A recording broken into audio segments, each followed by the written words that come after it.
ጥምቀቱ አለ። በመጀመሪያ ደረጃ ማይነር ነው ማለት ይሄ ኖርማል ጥቃቅን አይነት አስተምህሮች ናቸው። ያን ክብደት የሌላቸው ዶግማ አይነት ነገር ያልሆኑ እንደማለት ነው። ኤሴንሻል አይደሉም፣ ነን ኤሴንሻል ናቸው እንደነዚህ አይነት ትምህርቶች የሚል ትምህርት ነገር ነው እየተናገረ ያለው ወንድማችን። በመጀመሪያ ደረጃ እንደነዚህ አይነት የህፃናት ጥምቀትን የሚከለክሉ አሁን እንደነዚህ አይነት ወንድም ማለት ነው። አሁን ይሄ ወንድማችን የህፃናት ጥምቀትን አልቀበልም ብሏል አይደል?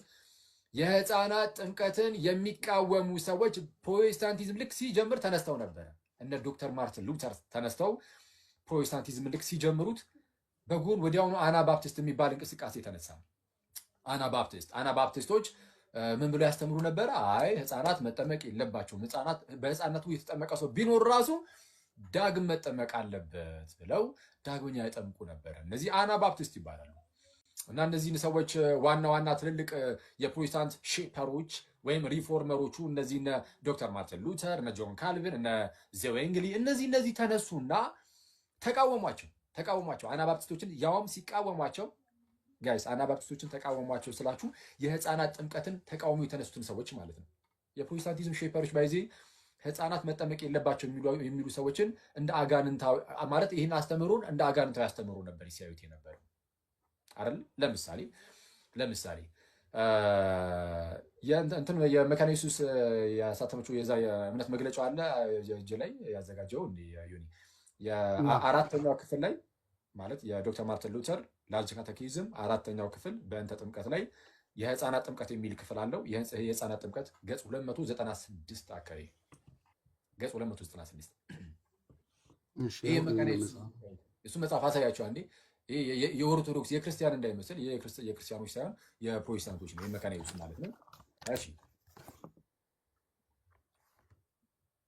የኢትዮጵያ ወንጌላዊ ቤተክርስቲያን መካነ ኢየሱስ በሉተራውያን የእምነት መግለጫዎች ላይ ያላትን አቋም በመተዳደሪያ ደንቧ እንደሚከተለው ገልጻለች ይላል። እሺ በምን መልኩ ገለጸች? እሺ መጠቻቸውና የህፃናት ጥምቀት ጋር ሂድበት። እሺ 5.3 ላይ ነው ዋናው ሀሳብ ያለው። እሱን ላሳያቸው ሙሉን ከማነቡ 5.3 ላይ ቤተክርስቲያኒቱ ያልተለወጠውን የኦስበርግ የእምነት መግለጫና የሉተር ይታያል እዚህ ጋር የሉተር ካቴኬዝም የእግዚአብሔር ቃል ትክክለኛ ማብራሪያ አድርጋ ትቀበላለች። የእግዚአብሔር ቃል ትክክለኛ ማብራሪያ አድርጋ ትቀበላለች ይላል። የሉተርን ካቴኪዝሞች ማለት ነው። ስለዛ ላርጅ ካቴኪዝም፣ ስሞል ካቴኪዝም ምናምን። እሺ ላርጅ ካቴኪዝም ላይ አሁን አውጣ ትክክለኛ የእግዚአብሔር ቃል ማብራሪያ ብላ የምትቀበለውን ላርጅ ካቴኪዝሙን አውጣውና ገጽ 296 ነው። እሺ ላርጅ ካቴኪዝም ገጽ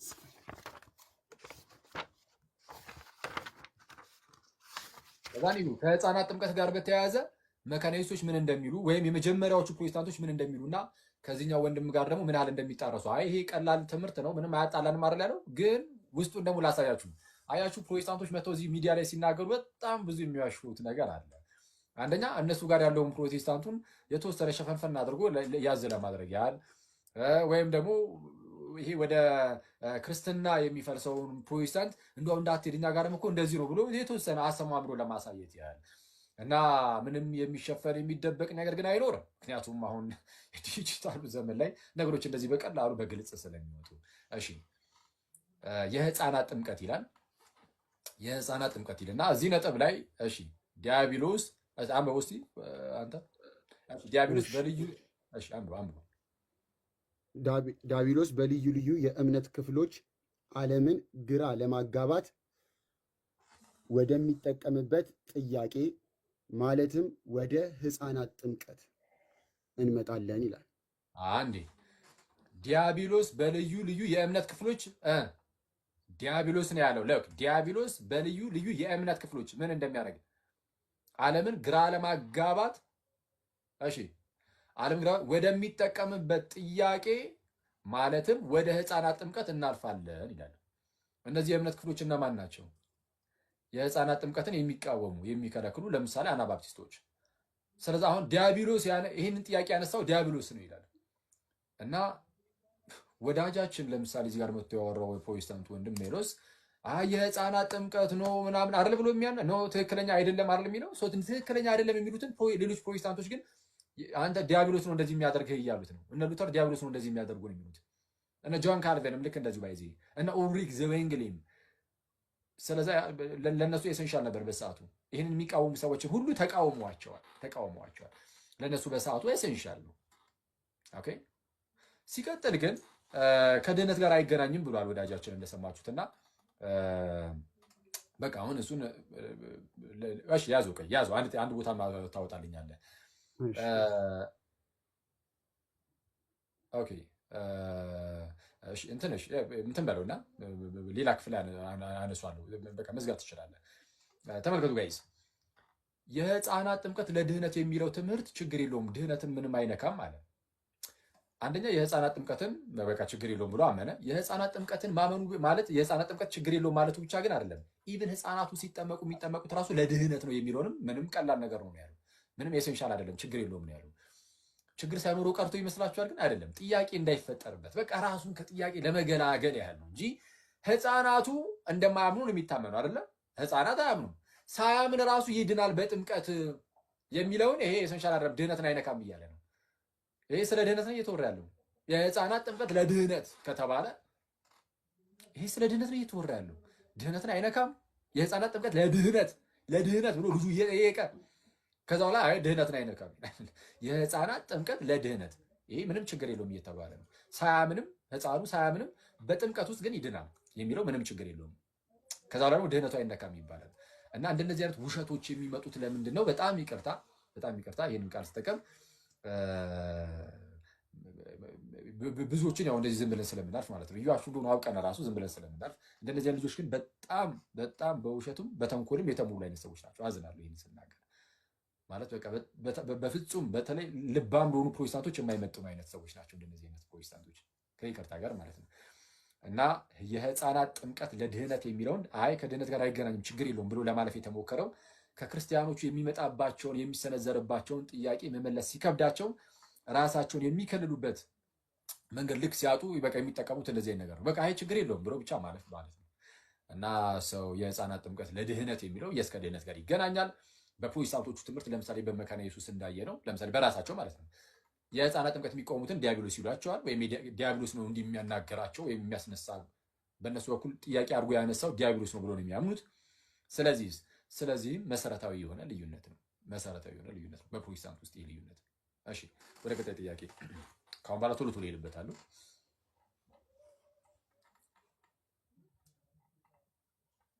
ቀጣዩ ጥያቄ ደግሞ ከዮሐንስ ወንጌል ምዕራፍ 3 ቁጥር 5 ጋር ተያይዞ ነው። ዮሐንስ ወንጌል ምዕራፍ 3 ቁጥር 5 ጋር የተጠየቀው ጥያቄ ምንድነው? ይህን ውሃ የሚለውን ክፍል ከጥምቀት ውጪ አድርጎ የፈታ ጥንታዊ ብሎ ያመጣው ማስረጃ ደግሞ የኢትዮጵያ ኦርቶዶክስ ተዋሕዶ ቤተክርስቲያን የአራቱ ወንጌላት አንድምታን ነውና እዛ አንድምታ ላይ ከወልድ የሚለውን ትጠቀማለች፣ ውሃ የሚለውን ለወልድ አድርጋ ትጠቀማለች የሚለውን ነው። እሱ ላይ ሪፍሌክት አድርግበት እንስማውና።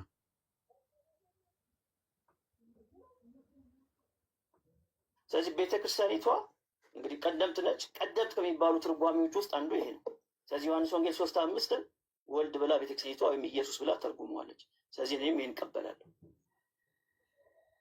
ልደቱን ነግሮት መወለጃውን አልነገረውም ነበርና፣ ሁለተኛ ከአብርሃም ከመንፈስ ቅዱስ ከማኅፀነ ዮርዳኖስ ካልተወለደ መንግስተ ሰማያት መግባት አይቻለውም ብዬ እንዳይቻለው በእውነት እነግርሃለሁ። ሶስትነቱን በዚህ ነገረው።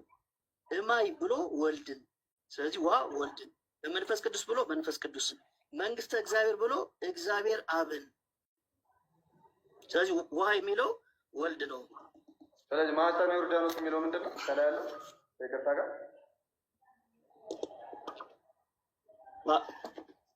ማኅፀነ ዮርዳኖስ እዛ ጋር ያለው ያው አብ ወልድ መንፈስ ቅዱስ የተገለጡበት ነው ካሰቡ የእነሱ መነሻቸው። ስለዛ ስላሴ ነው ያለው ባይዚ አብ ወልድ መንፈስ ቅዱስ ነው ባይዚ ያለው እዛ የተገኙበት ዮርዳኖስ ጋር ማለት ነው። አዎ ይህንን ክፍል በደምብ ሰምቼው ነበረ፣ እዛው ላይቭ ላይም እየሰማቸው ነበር እና በጣም የሚያስገርምኝ ክርስቶስን እኔ ሰው እንደዚህ ቆርጦ እኔ ለመካድና ለመዋሸት በዚህ ደረጃ ቆርጦ ሲነሳ በጣም አደገኛ ነው። እኔ ጌታ በሚያውቀው ማለት ነው በጣም ከምንጠነቀቀው ነገር ሰዎችን ሚስ ሪፕሬዘንት ላለማድረግ በጣም ነው እንዳናደርግ በጣም ነው የምንጠነቀቀው። ለምሳሌ ፕሮቴስታንቶች የማያምኑትን ነገር እንደሚያምኑ አስመሰለ። ሆን ብለህ እኔ ህሊናህ እኮ ይነግርሃል፣ ግን ህሊናህ እየነገረህ ራሱ ሆን ብለህ የማያምኑትን ነገር ፕሮቴስታንቶች እኮ እንደዚህ እንደዚህ እንደዚህ ያምናሉ፣ ወይም ዝም ብሎ የሆነች ቴክስት ብቻ ቆርጣ አምጥተህ ለራስህ ተርጉመህ በቃ እንደዚህ ነው እኮ። እንደዚህ አይነት ነገሮችን አናደርግም እና ጌታ በሚያውቀው እንጠነቀቃለን ራሱ እንደዚህ አይነት ጉዳዮች ላይ። እንደነዚህ አይነት ሰዎች ግን ለኢየሱስ ይዋሹለታል። እንዴት እንደሚዋሹለት ላሳያችሁ ነው። ለኢየሱስ በግልጽ ይዋሹለታል። በጣም የሚያስገርመው ነገር ለኢየሱስ የሚዋሹለት ከሆነ እኛ የሚዋሽለት ራሱ ጌታ የለንም። ይሄ የሚዋሽለት ኢየሱስ የኛ ጌታ እንኳን አይደለም። የኛ ጌታ የምንዋሽለት ሳይሆን ውሸቶቻችንን ሁሉ የሚያርቅልን አባት ነው እና ይሄ የሚዋሽለት ኢየሱስ በጣም የሚያስደንቅ ነው። ፕሮቴስታንቶች ለኢየሱስ መዋሸትን አቁሙ ፕሊዝ። ሁላችሁንም አይደለም፣ በተደጋጋሚ መናገር አይጠበቅብኝም። በጣም በርካታ የምወዳቸው በጣም በርካታ ማላቃቸውም ግን በጣም የሚያስገርሙ በጣም እንደው መልካም ልብ ያላቸው ፕሮቴስታንት ወንድመቶች እንዳሉ እሱን አልዘነጋም። ኦኬ፣ ጥሩ መረዳት ያላቸው ኦኬ፣ ቅንነት ያላቸው እንዳሉ አውቃለሁ። ግን እንደነዚህ አይነት ልጆችን ግን የተወሰነ ላሳያችሁ። ዮሐንስ ወንጌል ምዕራፍ 3 ቁጥር 5 ሰው ከውሃና ከመንፈስ ካልተወለደ በቀር ወደ እግዚአብሔር መንግስት ሊገባ አይችልም ይላል እና ውሃ የሚለው ምንድነው ተብሎ ተጠየቀ።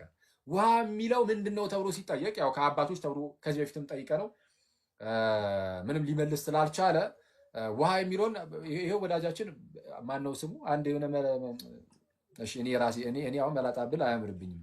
ኦኬ ከኔም የባሰ ነው እሱ። አንድ በሪሁን የሚባል ወንድም አለ፣ ፕሮቴስታንት ወንድም አለ። በሪሾ ይሉታል ትላል እና ከእሱ ጋር ቁጭ ብሎ ሲያወሩ ለምሳሌ ውሃ የሚለውን የእግዚአብሔር ቃል ነው ብለው ነው የፈቱት።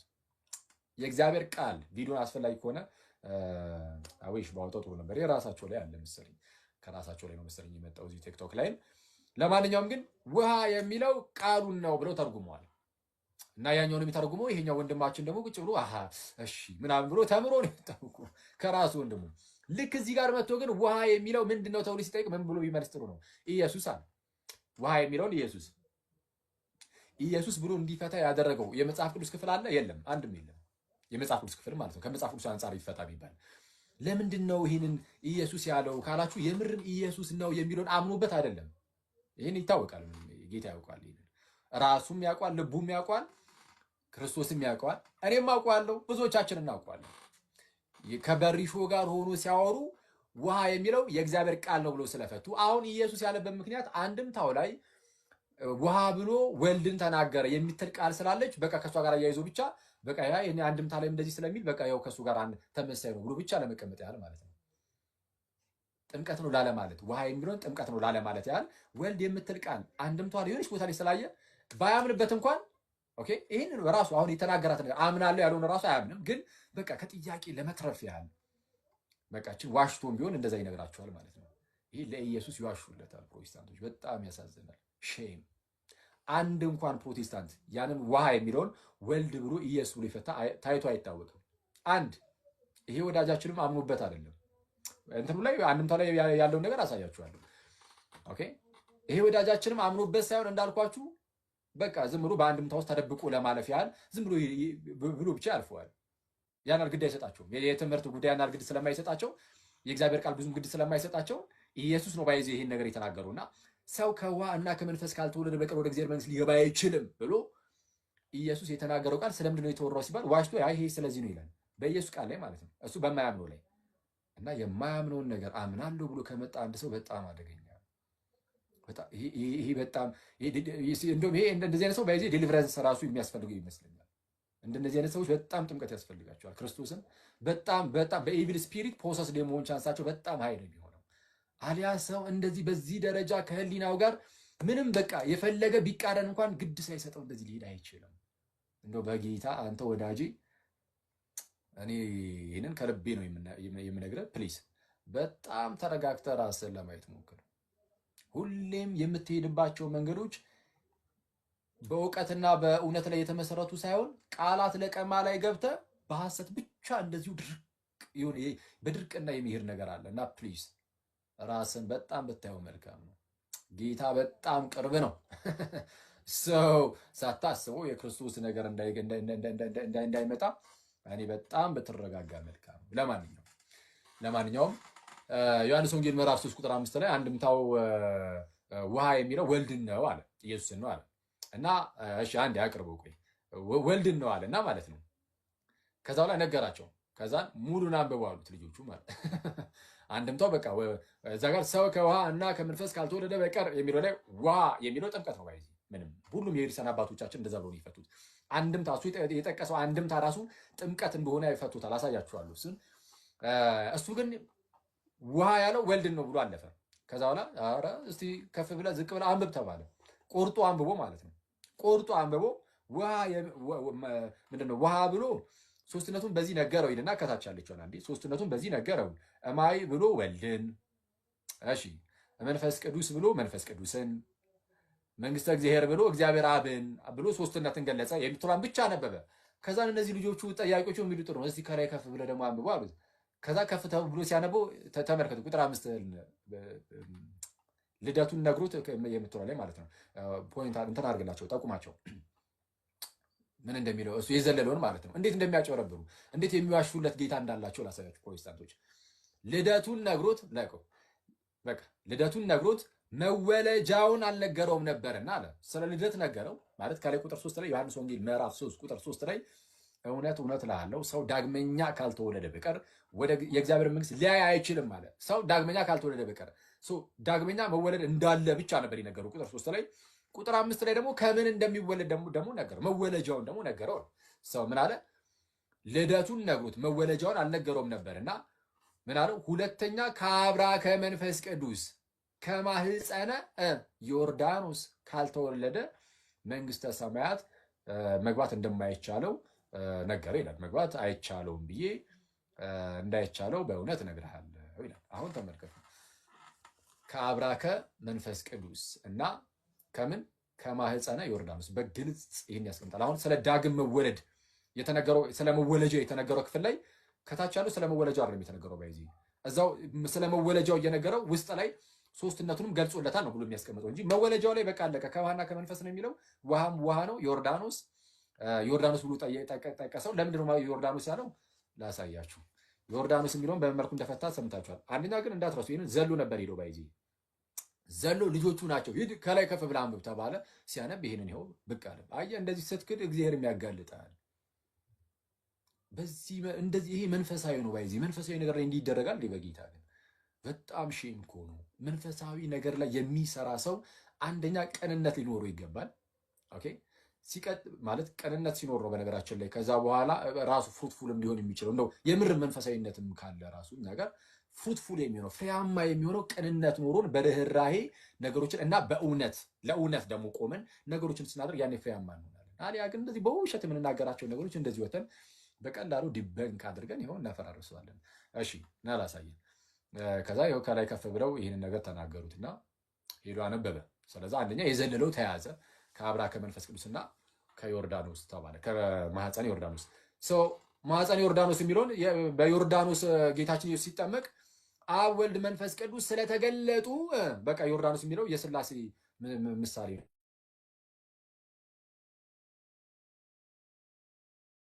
እኔ እንደዚህ አይነት አይን ያወጣ ክህደት እኔ ጌታን እኔ በጣም እየገረመኝ ነበር እያየሁት።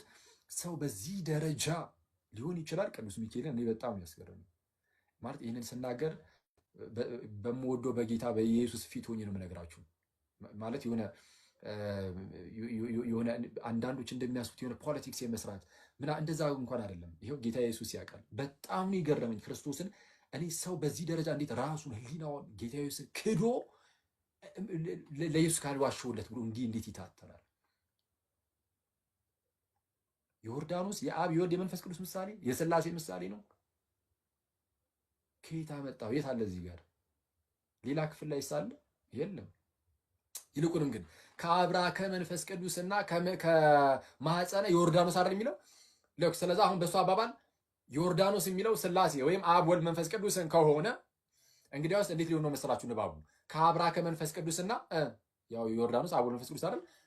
ከመንፈስ ቅዱስና ከአብ ወልድ መንፈስ ቅዱስ እንደማለት ነው። ይሄኛው መንፈስ ቅዱስ ሌላ ሁለተኛ መንፈስ ቅዱስ መሰረት ፈጠርክ ማለት ነው። አየህ ገና ለገና ከክርስቲያኖች ጥያቄ አመልጣለሁ ሸሻለሁ ብለህ ስትሯሯጥ ሌላ ሁለተኛ መንፈስ ቅዱስ ሰርተህ ቁጭ አልክ።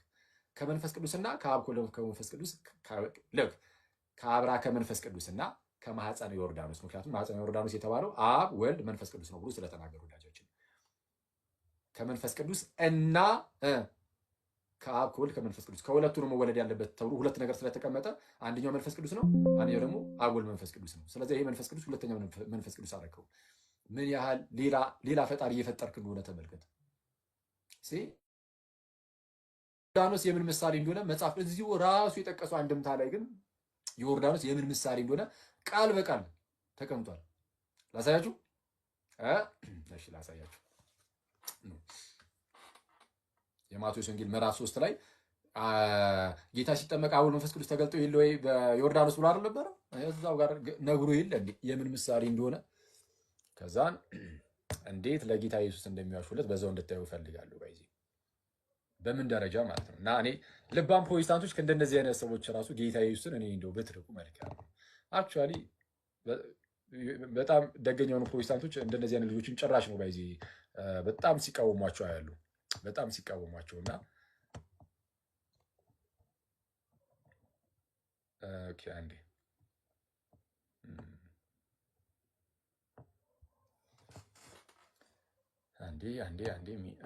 ኦኬ ፍሌ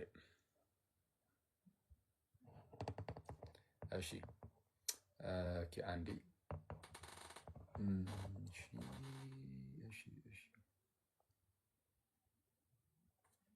እዚህ ጋር ይታያችኋል።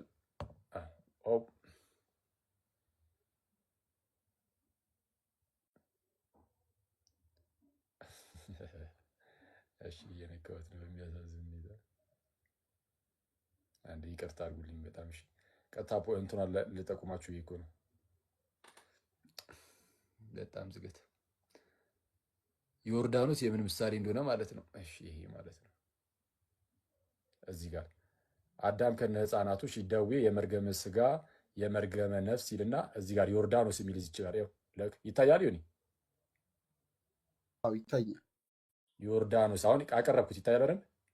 አዎ ዮርዳኖስ የጥምቀት ምሳሌ ይላል። ዮርዳኖስ የጥምቀት ምሳሌ ነቅ አንዴ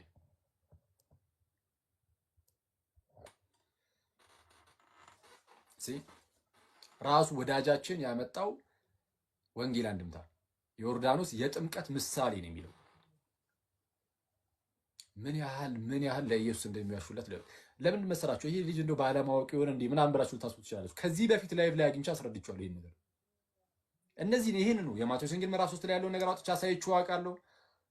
መወለጃውን አይደለም የሚለው ከታች ያለውን ብዬ አሳይቼዋለሁ። ግን ምንም በጌታ ኢየሱስ በጣም አደገኛ ነው እና እኔ ይህን ያህል ካልን በቂ ነው እና ባይዜ ፍትሐ ነገሥቱም ይናገራል እኮ ፍትሐ ነገሥቱ ላይም እንደዚሁ ከአብራ ከመንፈስ ቅዱስና ከማኅፀነ ዮርዳኖስ ብሎ በእንተ ጥምቀት ላይ ይናገራል። ስለ ጥምቀት ሲናገር በእንተ ጥምቀት ላይ አሁን ፍትሐ ነገሥቱም እንደዚህ ይላል። ወንጌል አንድምታውም ራሱ ይዞት የመጣውም እንደዚህ ይላል። ስለዚህ እዚህ ላይ ክሊር ነው፣ ግልጽ ነው። ገና ከጅምሩ ግን እንዳትረሱ እሺ። ገና ከጅምሩ ግን መርሳት የሌለባችሁ ነገር ምንድን ነው? እሺ ኦኬ ፍትሐ ነገሥት እሺ ንባብነት እሺ ያው በእንተ ጥምቀት ላይ ክብር ይግባውና በቃ ከአብራ ከመንፈስ ቅዱስና ከምን ከማኅፀነ ዮርዳኖስ ስለምን ሲያወራ በእንተ ጥምቀት ላይ ኦኬ እና ግልጽ ነው፣ ክሊር ነው፣ በቃ አለቀ። ገና ከጅምሩ ግን ወልድ ማነው ይቅርታ ውሃ የሚለው እዛ ጋር ወልድን ነው ኢየሱስን ነው የሚለው የእሱ እምነቱም ሆኖ አይደለም።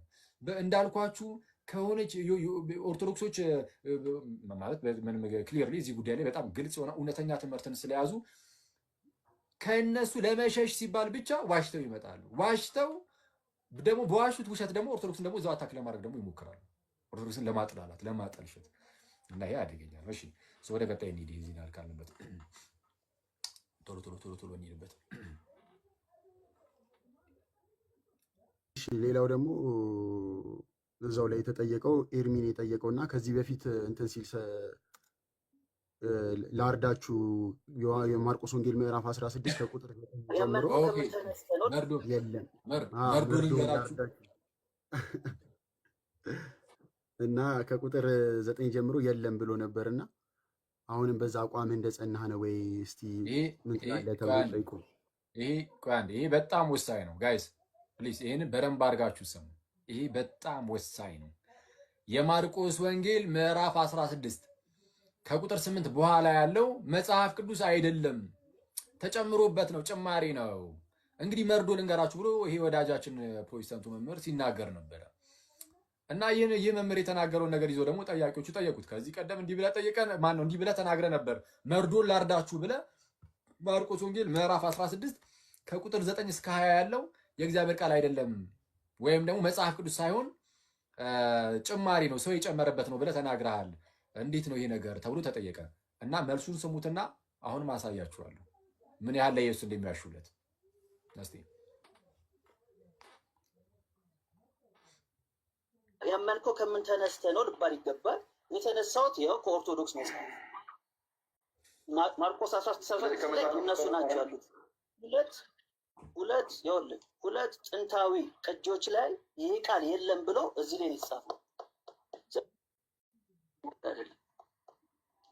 ሌላ ጥያቄ? ስለዚህ ከ8 በኋላ ያለው የተጨመረ ነው ማለት ነው። ያው ይሄ እንደዚህ መጽሐፍ ዘጋው የተጨመረውን ቃል አንብበውና ነበር ወንድማችን ሜሎስ አንድ ጊዜ። እሺ ይኸው የት ላይ ነኝ ያለሁት? ዘ ግሬት ኮሚሽን ማርቆስ 16:18 ሌላ እያሳየው እንዳልሆነ እንትትረዱልኝ። እሺ ልክ ነው አይደል? ሌተር አፒርድ ቱ ዘ ማርቆስ ወንጌል ነው። እሺ ምን ይላል? 9 ቨርስ 9 እስከ 20 are bracketed in NU text as not original. They are lacking in Codex Sinaiticus and Codex Vaticanus. አዩ ኦሪጂናል አይደለም። ያው አቆሙ እዚህ ጋር ከዚህ በኋላ አያነበውም። ቀጥሎ ያለውን አያነበውም። አያነበውም። እስቲ አሳያችኋለሁ ዛሬ ፕሮቴስታንቶች ለኢየሱስ ምን ያህል እንደሚዋሹለት በጣም በውሸት የተሞሉ እንደሆኑ መምህራኖቻቸው አሳያችኋለሁ። ሁሉንም አላልኩም፣ በድጋሚ ነው የምናገረው። ግን እንደነዚህ አይነት ልጆች አይመጥኑም። ራሱ ጌታ ኢየሱስን በስማ ቪዲዮ ልሰራበት ብዬ ለቪዲዮ ራሱ አይመጥንም ብዬ ነው የተውኩት። እሺ ቀጥል። ያውራ ኮዴክስ ቫቲካንስ ላይ የለም ላክ ያደርጋል ይሄ ትርጉም ይላል። ስለዚህ ነው ሜሎስ አይደለም ያሉት። እሺ ኦኬ። የመጀመሪያው ማወቅ ያለባችሁ ነገር አንድ ቆይ መጽሐፍ ቅዱስ ይላምጣ እና ላሳያችሁ። ፕሮቴስታንቶች ዛሬ የምር መርዶን እሱ መርዶ ብሎ የነገራችሁን ዛሬ ማረዳችኋለሁ በሱ አይነት መርዶ ከሆነ ማለት ነው። ቆይ ላሳያችሁ። ስለዛ በእጃችሁ ላይ የያዛችሁት መጽሐፍ ቅዱስ 100% መጽሐፍ ቅዱስ አይደለም ማለት ነው እየተባለ ያለው ጭማሪ ያለበት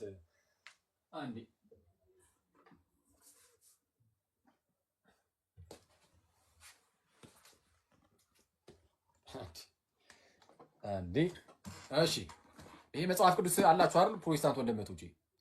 እዚህ መጽሐፍ ቅዱስ ላይ የማርቆስ ወንጌል ምዕራፍ 16 ከቁጥር 9 እስከ 20 ያለው መጽሐፍ ቅዱስ አይደለም፣ ኦሪጂናል አይደለም። በቃ እሱ ዝም ብሎ ጭማሩ ነው፣ መጽሐፍ ቅዱስ አይደለም እየተባላችሁ ነው። ስለዛ 100% መጽሐፍ ቅዱስ አይደለም። አሁን ይሄንን ያለው የኦርቶዶክስ ሪቫይቫል ነው ምናምን ብሎ የለ እሱ ላይ መጣላችሁና ምን ያህል በጣም በውሸት የተሞሉ ሰዎች እንደሆነ አሳያችኋለሁ። ምን ያህል እንደሚቀጥፉ በጣም ሊትራሊ ቀጣፊዎች ነው። በጣም ይቅርታል። እንደነዚህ አይነት ሰዎች ሊትራሊ መናፍቃን ተብሎ ቢጠሩ እንደው ምንም የማይመስለኝ አይነት ሰዎች ናቸው። እንደነዚህ አይነት ሰዎች የምንጠራቸው በዚህ ስም አክቹዋሊ ከእውነተኛው ትምህርት የወጣ ሁሉ መናፍቅ ነው። ግን ያው እኛ እዚህ ላይ ፕሮቴስታንት ወንድሞቻችንን መናፍቃን ምናምን እያልን አንጠራም። ስሙዝ በሆነ መልኩ ነው የምንሄደው። በቃ ፍሬንድሊ እንደዚህ ተቀራርበን ከክርስቲያኖች ጋር ብቻ አይደለም ከፕሮቴስታንት ወንድሞቻችን ጋርም ቀለል አድርገን እየተማማርን ምናምን የምንሄደው ቀስ በቀስ አይደል። መናፍቃን ምናምን ስለ አይሰማም ብዙ ጊዜ። እንደነዚህ አይነት ልጆች ግን በጣም አሳያቸዋል ሊባሉ ይገባሉ። የምር አስቀድሜ ግን የኦርቶዶክስ ስተዲ ባይብልን የጠቀሰውን አሁን አብረን እናነበዋለን። እንግዲህ ማንበብ ትችሉ የለ ማንበብ እንችላለን አይደል? ትንሽ ትንሽ ቢሆን እናነበዋለን። ምን ዘሎ እንዳነበበ አንደኛው ፔጅ ላይ የዘለለውንና እዛው ያነበበው ላይ ደግሞ ቀጣይ ምን እንደተናገረ አለ ራሱ የተናገረው ላይ ራሱ ሳይተረጉም ያለፈውን አሳያችኋለሁ። ከዛ በፊት ግን ፕሮቴስታንት ወንድሞቼ የማርቆስ ወንጌል ምዕራፍ 16 ከቁጥር 9 እስከ 20 ያለው መጽሐፍ ቅዱስ አይደለም እየተባላችሁ ነው። ታምናላችሁ? ይሄን መጽሐፍ ቅዱስ አይደለም። ከዛስ ምን የሚለው ቃል ያለበት መሰላችሁ? ያመነ የተጠመቀ ይድናል፣ ያላመነ ግን ይፈረድበታል የሚለው መጽሐፍ ቅዱስ አይደለም እየተባላችሁ ነው። ትቀበሉታላችሁ? ኦኬ። ይህ ብቻ አይደለም። ቀጠል አድርጎ የሚያምኑትም እነዚህ ምልክቶች ይከተላቸዋል ብሎ ጌታ ኢየሱስ ያስቀምጠው ነገር የለም። በአዲስ ቋንቋ ይናገራሉ። እጆቻቸውን በደዌ ላይ ይጭናሉ፣ ይፈውሳሉ። የሚገድል መርዝ እንኳን ቢጠጡ አይገድላቸውም። እባብና ጊንጡን ይረግጣሉ እየተባለ ነገር የተነገረበት እሱ መጽሐፍ ቅዱስ አይደለም እየተባላችሁ ነው። ጭማሮ ነው። ተቀበላላችሁ አትቀበሉም? ፕሮቴስታንቶች እንግዲህ ወዳጃችሁ እያላችሁ ነው፣ መርዶ ላርዳችሁ እያላችሁ ነው። ይህንን መርዶ ይሄ እውነተኛ መርዶ ነው ብላችሁ ትቀበላላችሁ ወይስ ሐሰተኛ መምህር እንደሆነ ይህንን ወዳጃችንን ለማየት ትሞክራላችሁ? ሐሰተኛ እንደሆነ ላሳያችሁ። ይኸው እሱ ራሱ ባመጣው አውጣው ስክሪንሻት ማነው ፎቶ አንስቶ ልኮልህ ነበር አይደል? ቀጥታ ከፎቶ ላይ አንሳልኝ ኮምፒውተር ከምከፍት ነው። ያው ወዳጃችን ያነበበላችሁ ነው ላሳያችሁ። እስቲ አውጣው the great commission ብሎ ተመልከቱ። ኢስተርን ኦርቶዶክስ ይሄ መጽሐፍ የኢስተርን ኦርቶዶክስ ነው። አክቹዋሊ የኛ አይደለም፣ የውጮቹም ኦሪየንታል ኦርቶዶክስም አይደለም። ኢስተርን ኦርቶዶክስ የሚባሉ አሉ። ከኛ ጋር በጣም ቅርብ ናቸው። አንድ አይደለንም፣ ግን በጣም ቅርብ ናቸው። በጣም የምንወዳቸው ወንድሞቻችን ናቸው። እና ኢስተርን ኦርቶዶክስ ይሄ የነሱ መጽሐፍ ስለሆነ የነሱ መጽሐፍ ላይ ኦሪጂናል እንዳልሆነ ተናግሯል። ኦሪጂናል አይደለም እያለ ነው ይሄ መጽሐፍ አለ። ይሄ መጽሐፍ የማርቆስ ወንጌል ምዕራፍ 16 ከቁጥር 9 እስከ 20 ያለው ኦሪጂናል አይደለም አይልም። በፍጹም ኦሪጂናል አይደለም አይልም። ኦሪጂናል አይደለም የሚል አንድ ቴክስት አለ ብሎ እንደውም ለሱ ደግሞ ኦልዶ ብሎ ደግሞ የሚቀጥለው ነገር አለ። ወደዛ ሄዳለሁ። እስቲ እንትን በለው ግለጠውና አብረን እናንብበው አይሻልም? ከዛ ቀጥሎ ደግሞ ይህንን ክፍል የኦርቶዶክስ ቤተክርስቲያን አሁን እሱ የጠቀሰበት ማለት ነው ራሱ የኢስተርን ኦርቶዶክስ እዚሁ ራሱ የጠቀሰው መጽሐፍ ላይ አረ መጽሐፍ ቅዱስ ነው ብላለች። ባይዚ እሱንም አሳያቸዋለሁ እዚሁ መጽሐፍ ላይ። እሺ መጀመሪያ እስቲ ከዚህኛውን ጀምር። ቀጥል እስቲ ቀረብ አድርገው እንትኑን። እሺ ያች ፉትኖቱ ላይ ነው ያለው አይ ቲንክ። ቆይ እዚሁ ላይ ላሳያቸውን ይመሰለኝ። ቆይ ተው እንትን በለው አጥፋ እንትን እዚሁ ላይ ላሳያቸው።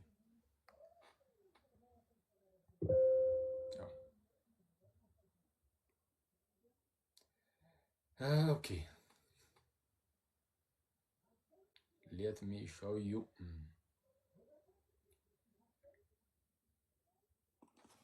እሺ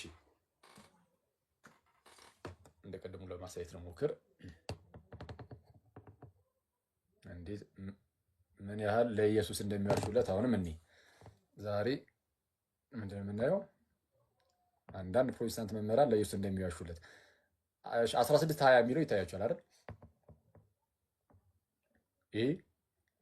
ይህንን ነው ያነበበው ወዳጃችን እና ምን ይላል? ቨርሲስ 9 to 10 ከ9 እስከ 20 ያለው ቨርሲስ ጥቅሶች ማለት ነው አር ብራኬትድ ኢን የቴክስት ውስጥ ነው በቅንፍ የተቀመጡት።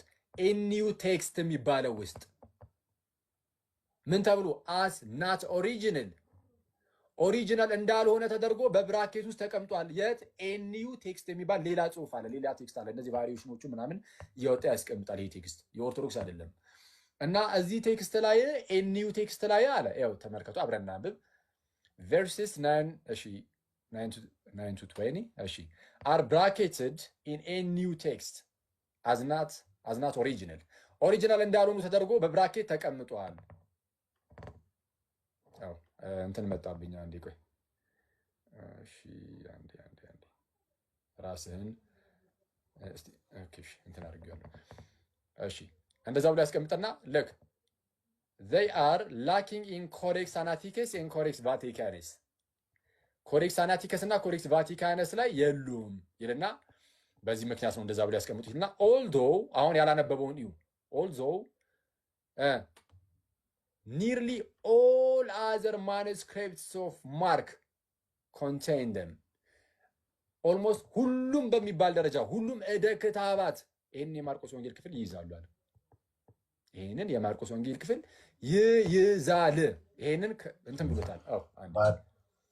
ይህንን ይይዛል። አሁን ወዳጃችን እሱን ነው የደበቀው። እሱን ደብቆ ከላይ ያለችዋን አነበበ። ከላይ ያለችዋንም ሲያነብ ይሄው መጽሐፍ ነው እንደዛ የሚለው በማለት ነው። ግን ይሄ መጽሐፍ እየተናገረ ያለው ስለሌላ ቴክስት ነው። ምን ስለሚባል ለክ ኒው ቴክስት ስለሚባል ኒው ቴክስት የኦርቶዶክስ አይደለም።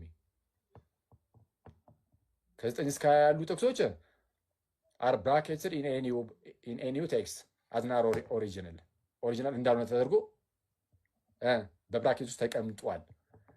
they're lacking in Codex Sinaiticus and Codex Vaticanus ኮዴክስ ሳይናቲከስ እና ኮዴክስ ቫቲካንስ የሚባሉ አሉ እደክታባት ጥንታዊ እደክታባት እዛ ላይ ስለሌሉ ይልና although nearly all other manuscripts of Mark contains them ጠቅላላ የማርቆስ ወንጌል እደክታባት ሁሉ የያዛቸው ቢሆንም እንኳን ይልና ቀጣይ ደግሞ ላሳያችሁ ልክ ያላነበበላችሁ ክፍል ቀጣዩ ላይ ማለት ነው ቀደም ብሎ ያለው ላይ ይሄው ክፍል ስለዚህ ምንድነው የኦርቶዶክስ ክርስቲያን ምን እንደምትል የኢስተርን ኦርቶዶክሶች ማለት ነው 16 ከ9 እስከ 20 የሚል አለ እዚህ ጋር ማለት ነው እዚህ ጋር 16 እዚህ ከ9 እስከ 20 ይታያል ይሁን ይታያል እሺ እንዲህ ይላል እኔ የማነበው በቃ ቀጥታ አሁን ከእናንተ ጋር እዚሁ ስክሪን ላይ ሳነብ ትንሽ እያስቸገረኝ ስለሆነ ከላይ ላንብበው እሺ two early manuscripts ጥንታውያን ሁለት እደክታባት do not contain these verses as part of Mark's gospel በማርቆስ ወንጌል እንደ ማርቆስ ወንጌልነታቸው ወይም የማርቆስ ወንጌል ውስጥ እነዚህ ሁለቱ ጥንታውያን እደክታባት አላካተቷቸውም ኮዴክስ ሳይናቲክስ እና ኮዴክስ ቫቲካንስ ማለት ነው ይልና ዘን ምን ይላል while nearly all other manuscripts ever discovered have them ሌሎቹ እንዳለ የተገኙት እደክታባት ሁሉ ግን ይዘዋቸዋል ሁለቱ ብቻ ናቸው ያላዟቸው ሌሎቹ ሁሉ ይዘዋቸዋል አለ ይልና ምን ቢል ጥሩ ነው they are canonized scripture አንዴ ይሄን በደንብ ላሳያችሁ they are canonized scripture ቃኑናዊ ቅዱሳት መጻሕፍት ውስጥ ናቸው አንዴ እቺን ሁላችሁ ማንበብ ስላለባችሁ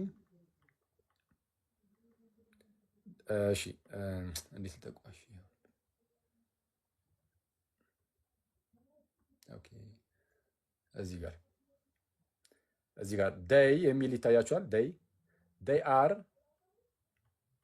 canonized scripture and are considered by the church በቤተ ክርስቲያኗ ምን ተብሎ ነው የሚያዙት ኮንሲደር የሚደረጉት to be inspired okay authoritative and genuine እውነተኛ ኢንስፓየርድ የሆኑ እስትንፋሰ እግዚአብሔር የሆኑ መጽሐፍ ቅዱስ እንደሆነ የሚታመንባቸው ብሎ ያስቀምጣል ኦኬ ይሄን ያስቀመጠው ማን ነው ራሱ ወዳጃችን ያመጣው ኦርቶዶክስ ስተዲ ባይብል ኦኬ ለማን ነው ያሹለት ለጌታቸው ይሄ መረምስ እኛ ሰፈር ያለው ጌታቸው መሆን አለበት እንጂ ኢየሱስ አይደለም ኢየሱስ አይዋሽለትም እንዳልኳችሁ የኛ ኢየሱስ የምንዋሽለት አይደለም የምንዋሽለት ጌታ የምንዋሽለት ኢየሱስ የለም ውሸቶቻችንን ሁሉ የሚያርቅና በእውነት ውስጥ እንድንመላለስ የሚያደርገን ጌታ ብቻ ነው ያለን እንዲህ ያለ ኢየሱስ ነው ያለን ስለዚህ አሁን ያለ ውሸት አይቆምም ብለን እንድናስብ እያደረጉ ነው ፕሮቴስታንቲዝምን ያለ ውሸት ሊቆም አይችልም አትሊስት በዚህ ልጅ አካሄድ ውስጥ ያለ ውሸት ፕሮቴስታንቲዝም አይቆምም ብለን እንድናስብ ያደርገናል ኦኬ ወይስ ቅዱስ ውሸት እንበል ይሄንን እና ይሄ አደገኛ ነው ስለዚህ ምንድነው ይሄ ቅንነት የጎደለው በጣም በውሸትና በተንኮል የተሞላ አይነት አካሄድ ነውና እንዲህ አይነት አካሄዶች አደገኛ ናቸው መንፈሳዊ ራሱ አይመስሉም ስጋዊ ይሆናሉ እንደነዚህ ነገሮች ስጋዊ እንዲህ እናድርግ ቢባል በክርስቲያኖች ዘንድ በጣም ብዙ እንትን ልንላቸው የምንችላቸው ነገሮች ይኖራሉ ግን አናደርግም ለምን ስጋዊ ነገር ላይ አይደለም ያለ ነው መንፈሳዊ ነገር ላይ ነው ሰዎችን ስንጠራ እውነቱን ተናግረን ብቻ ነው የምንጠራው ዘር እውነትን ሰምተው ሰዎች ክርስቶስን ከተከተሉ ሰው ይከተሉ ልባቸው ተከፍቶ ጌታ ኢየሱስን እንዲከተሉ የምንፈልገው እውነቱን ነግረናቸው ብቻ እንጂ በሐሰት ኢየሱስን እንዲከተሉ አንጠራቸውም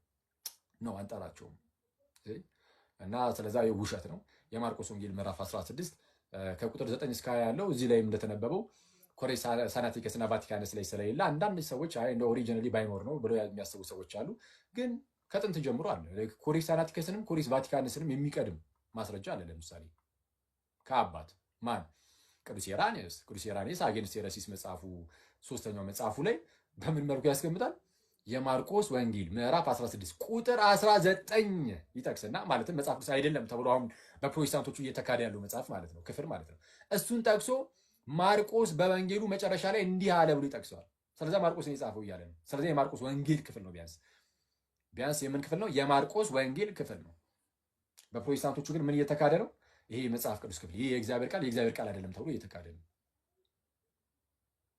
ቀስ በቀስ መጽሐፍ ቅዱስ ላይ ራሱ እነዚህ የመጽሐፍ ቅዱስ የእግዚአብሔር ቃል አይደሉም መባል ተጀመረ ማለት ነው እና ከዚህ በላይ ግን ባይሆን እንደው እኔ በጣም ከሱ በላይ በጣም የሚያስደንቀን ግን ኦርቶዶክስ ስተዲ ባይብል ብለው ገልጠው መዋሸታቸው ይሄ በጣም አደገኛ ነው። በጣም አደገኛ ነው። እና የተንኩልና የሐሰት የውሸት ስራዎች ይባላል እንደዚህ አይነት ስራዎች።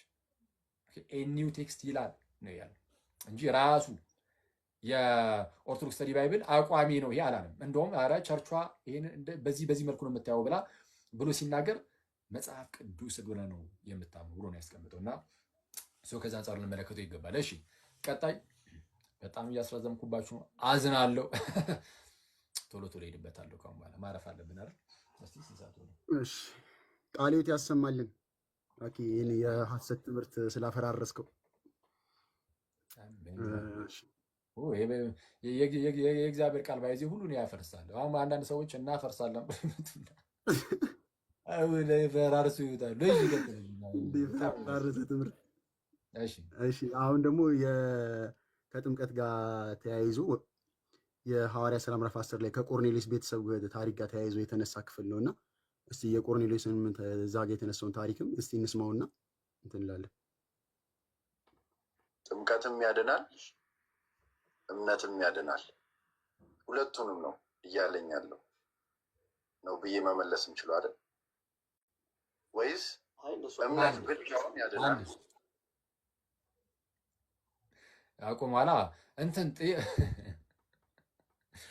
ልጁ ሲጠየቅ በግልጽ አይመልስም እና በግልጽ ከመለሰ ሌላ ጥያቄ ሊነሳበት ስለሆነ በጣም ነው የሚያደባብሰው የሚሸፋፍነው። ስለዛ ጠያቂዎቹ በጣም ግራ ተጋብተው ስለዛ እኔ ስትጠየቅ ምንድነው ጥምቀት የሚያድናል እምነት የሚያድናል ነው ብሎ ያስተማሪ ብዬ ነው አይደል መመለስ ያለብኝ ይላል። ግራ ገብቶት እና በግልጽ አይመልሱም እና እሺ በተለይ እንደዚህ ልጆች እስቲ እንትን በለው ቀጥሎ እስቲ እንስማው። እምነት ከጥምቀት ጋር ያድናል። አንድ ይሄንን ግልጽ አድርግልኝ። በቃ በአጭር አማርኛ እቺን ግልጽ አድርግልኝ ከይቅርታ። እሺ ችግር የለም ካልተረዳኝ እደግምልሃለሁ። ምንም ችግር በቅንነት ከተጠየቁ ድረስ እየደጋገምኩ መልሳለሁ። ምንም ችግር የለም። ፖይንቱ ለዚህ ሐዋርያ ሥራ ላይ ያመጣሁልህ ለዚህ ነው። ምዕራፍ 10 ላይ ፕሮሲጀሩን ላሳይ ነው። እነዚህ ሰዎች ቃሉን ሰሙ። ቃሉን ሲሰሙ አመኑ ማለት ነው። ከዛ ምን ተቀበሉ? መንፈስ ቅዱስ ተቀበሉ ማለት ነው። ዳኑ ማለት ነው። መንፈስ ቅዱስ ሰው ተቀብሎ አይድንም ማለት አንችልም። ስለዚህ ከዳነ ሰው ነው ምን የሚያደርገው? የሚጠመቀው ማለት ነው። ስለዚህ ሰው ወንጌልን ይሰማል፣ ያምናል። ካመነ መንፈስ ቅዱስ ይቀበላል። ከዛ ምን ያደርጋል? ይጠመቃል። ስለዚህ ያመነ ሰው የዘላለም ሕይወት አለው which መንፈስ ቅዱስ ስለተቀበለ ከዛ ላይ ሰው ደግሞ ምን ያደርጋል? ይጠመቃል ማለት ነው። ይጠመቃል። በዚህ መንገድ ነው የምናየው። ስለዚህ ያመነ የተጠመቀ ይድናል ማለት አሁን ቆርኔሌዎስን ተመልከተው። አመነ፣ መንፈስ ቅዱስ ተቀበለ፣ ተጠመቀ። ስለዚህ የሰውዬ አልዳነም ወይ? ድኗል።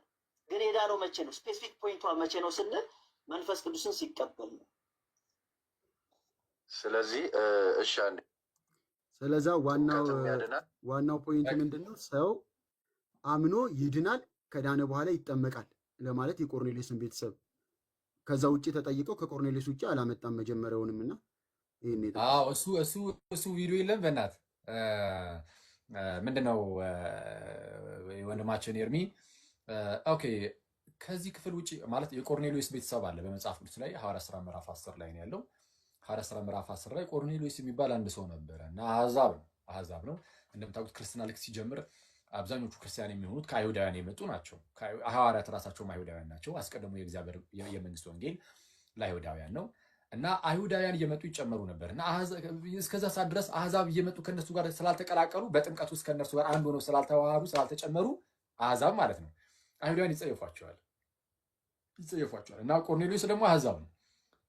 ስለዛ ጴጥሮስ በኢዮጴ ሳለ እግዚአብሔር ራእይን ያሳዩዋል። ኤኒዌይስ ቆርኔሌዎስን ሄዶ እንዲያናገረው የሚያደርግ አይነት ራእይ ነው።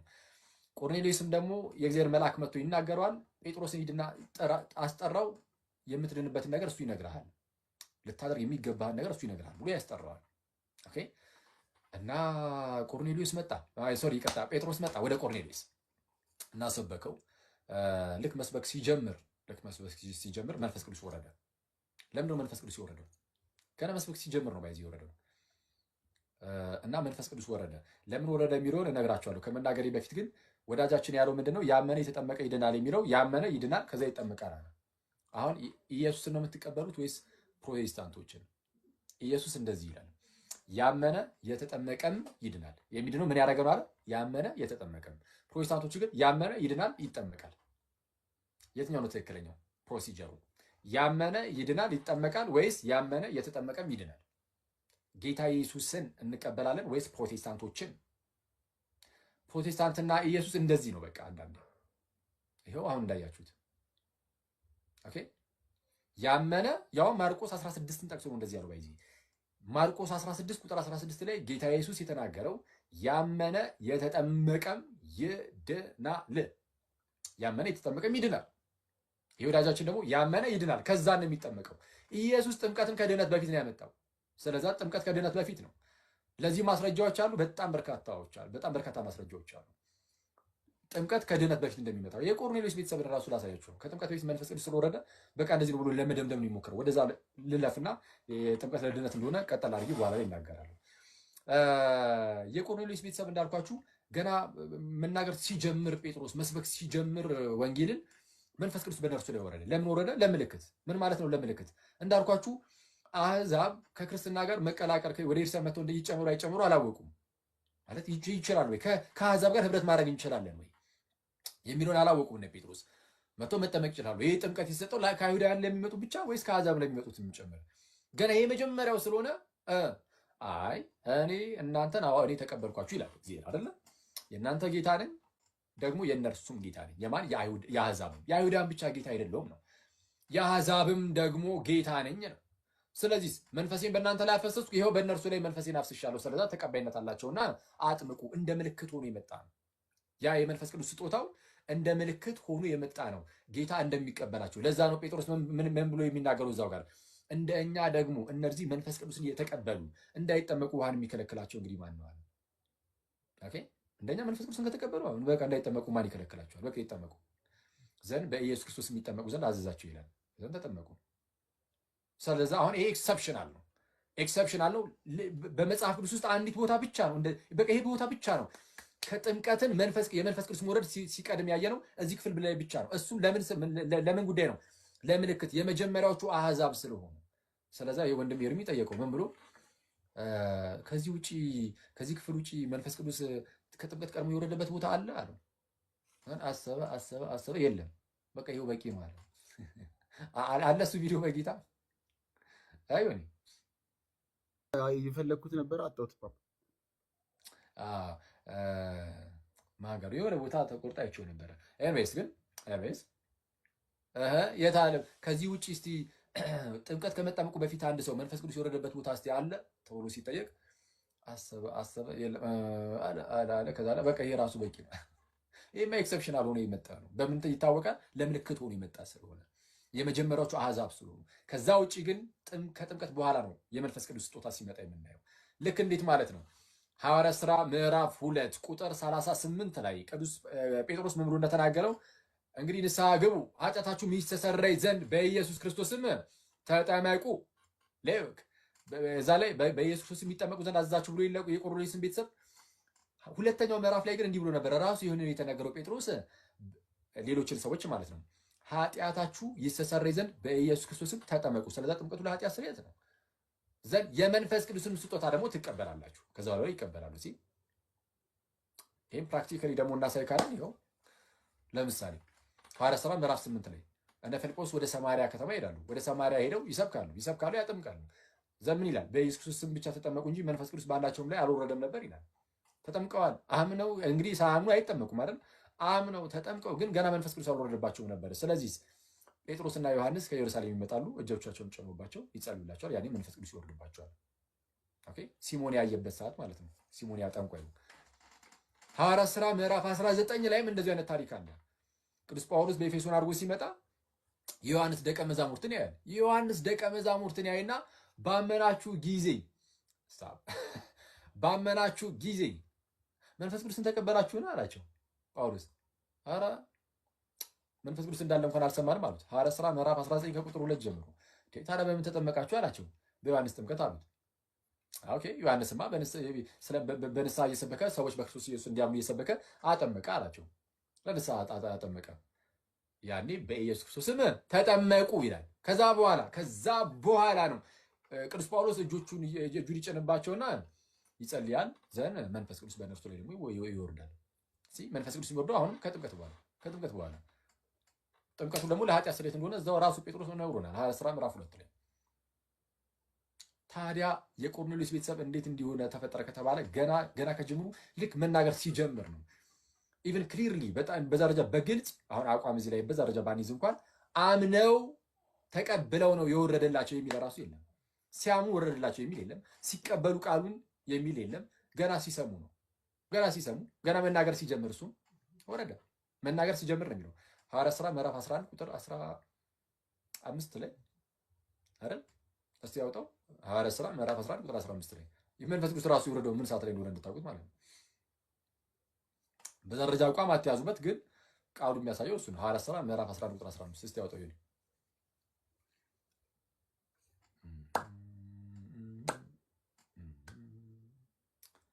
እያወጣ ነው ይሁን ይሰማል ወይስ? የሐዋርያት ሥራ ምዕራፍ 11 ቁጥር 15። እሺ ለመናገርም በጀመርኩ ጊዜ መንፈስ ቅዱስ ለእኛ ደግሞ በመጀመሪያ እንደወረደ ለእነርሱም ወረደላቸው ይላል።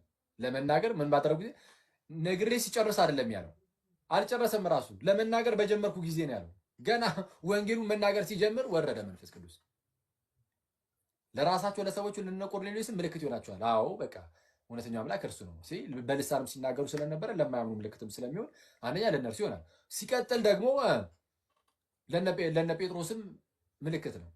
በቃ እነሱም ተቀባይነት አላቸው። በእናንተ ላይ እንዳወረድኩ መንፈስ ቅዱስን ይኸው በእነርሱ ላይ ደግሞ አውርጃለሁ፣ እንዳይጠመቁ የሚከለክላቸው የለም የሚል ምልክትን ይሰጣቸዋል። ለዛ ነው ጴጥሮስ መለስ አድርጎ ምን ያለው?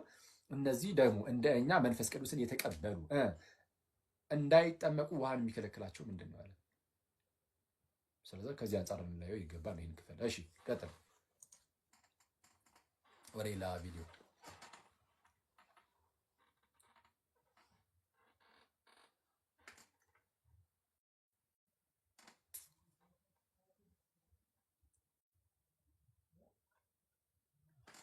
አንድ ይቅርታ።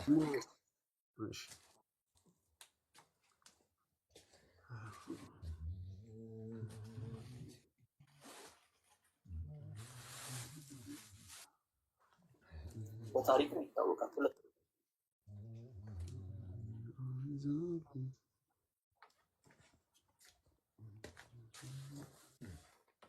ኦኬ ይሄኛው ደግሞ ከልሳን ጋር ተያይዞ ነውና ሁለት አይነት ልሳን አለ ያለበት ነው። እና ሁለት አይነት ልሳን አለ። ያ ሁለቱ አንደኛው የሐዋርያት ሥራ ምዕራፍ 2 ላይ ያለው ነው። እሱ ቋንቋ ነው። ቆሮንቶስ ላይ ያለው ደግሞ ቋንቋ አይደለም አይነት ነገር ነውና እንስማውና ይታወቃል። ሁለት አይነት ልሳኖች እንዳሉ ማለት ነው። እሺ ሁለት አይነት ልሳኖች እንዳሉ መጽሐፉ ይነግረናል። በታሪክም የታመነ እውነት ነው። ሁለት አይነት ልሳን። የመጀመሪያው ሐዋርያት ሥራ ምዕራፍ 2 ላይ ያለው ልሳን እሱ ፔንቴኮስት ግሎሶላሪያ ተብሎ ይታወቃል። ግሎሶላሪያ ስንል ስፒኪንግ ኦፍ ታንግስ ማለት ነው። የፔንቴኮስት ወይም ደግሞ ሐዋርያት ሥራ ምዕራፍ 2 ላይ በፔንቴኮስት ዕለት የወረደው ማለት ነው። እሱኛው ልሳን ሰው የሚሰማው ልሳን ነው። ቋንቋ ነው፣ ሰው የሚሰማው። ልክ አንተ ቅድም እንዳልከኝ ጆሲ ሲናገሩ ሐዋርያቶች በዛ ጊዜ የነበሩ ሰዎች ሁሉ ሰምተዋቸዋል፣ ለዛውም ተገረሙ ይላል። ሰው የሚሰማው ቋንቋ ነው። ሰው የሚሰማው ቋንቋ ነው። የሐዋርያት ሥራ ምዕራፍ 2 ላይ አሉ። ሁለተኛው ደግሞ የቆሮንቶስ ልሳን ወይም ደግሞ ኮሪንቲያንስ ግሎሶላሪያ ተብሎ ይታወቃል። ይሄኛው ልሳን ደግሞ ሰው የሚሰማው ሳይሆን ለእግዚአብሔር የምንናገረው የልሳን አይነት ነው። ለእግዚአብሔር የምንናገረው የልሳን አይነት ነው። ተርጓሚ ያስፈለገው ለዚህኛው ልሳን ነው፣ ቆሮንቶስ ላይ ላለው ልሳን ነው እንጂ ለሐዋርያት ሥራ ምዕራፍ 2 ላይማ ምን ተርጓሚ ያስፈልጋል? ለምሳሌ አንተ አማርኛ ተናጋሪ ናት ጆሴፍ፣ አማርኛ ትናገራለህ እና እኔ እንግሊዘኛ የምናገር ሰው ከሆንኩኝ ለአንተ ወንጌል መመስከር ካለብን ምንድነው የሚገለጥልኝ? አማርኛ ይገለጥልኛል ማለት ነው።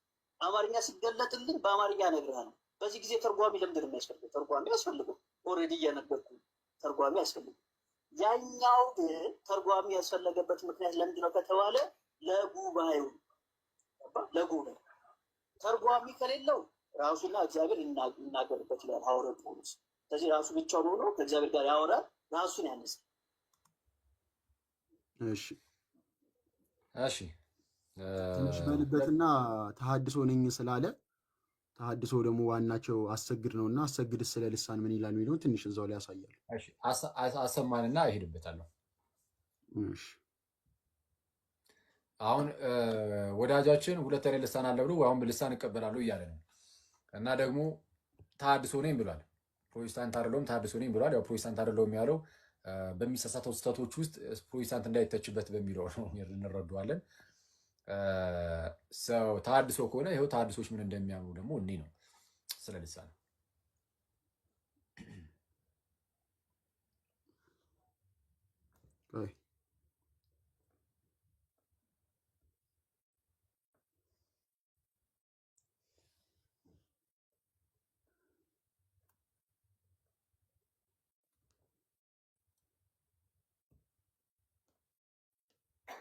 አሁን በዚህ ዘመን ያለው ልሳን ነው ብሎ ለመናገር የሚያስችል ምንም ሚዛን የለም ማለት ይቻላል። ምክንያቱም የቋንቋ ጠባይ የለውም። ዝም ብሎ ንግግር ነው። ሲተረጎምም አናየውም።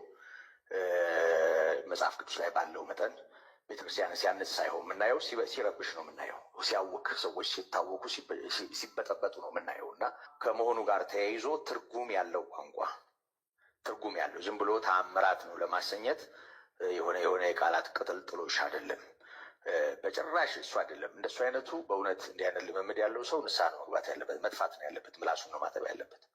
ይሄ ዝም ብሎ የተሸመደደ ዝም ብሎ ከዚህ የመጣ ቋንቋ ያልሆነ እንደው ሌላ ስለሆነ ዝም ብሎ የሚነበንደም ነገር ያለው ሰው መጠንቀቅ አለበት።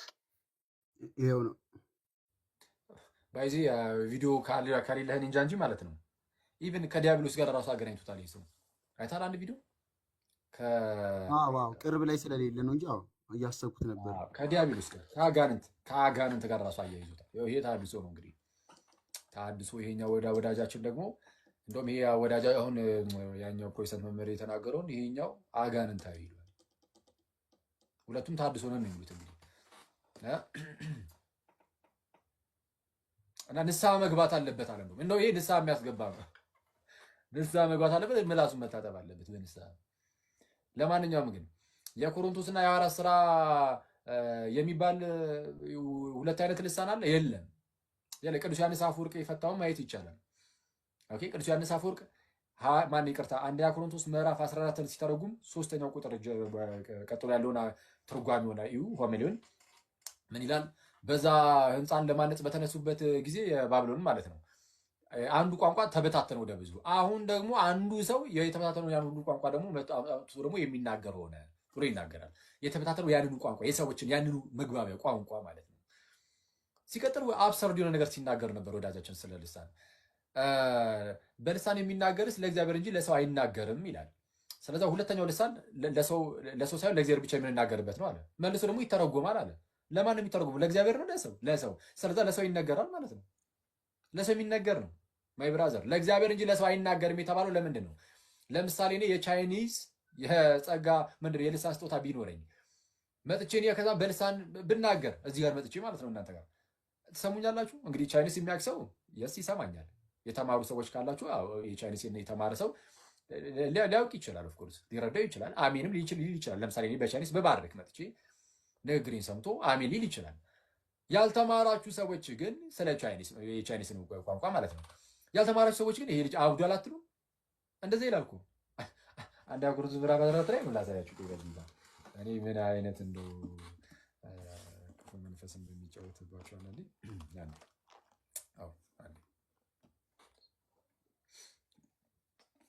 እሺ አንደኛ ቆሮንቶስ ምዕራፍ 14 ምን ላሳያችሁ።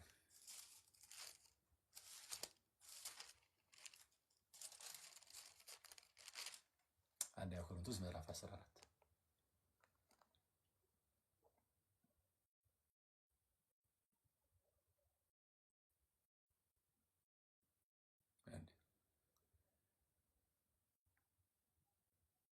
እንዲህ ይላል።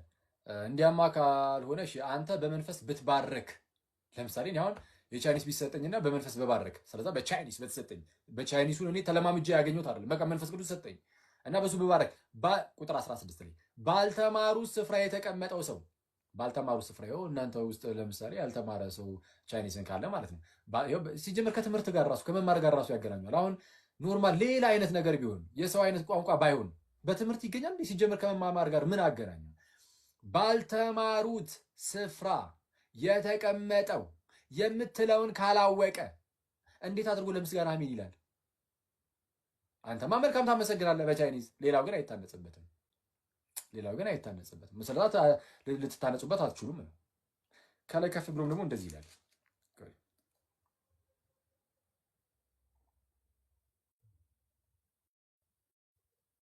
እሺ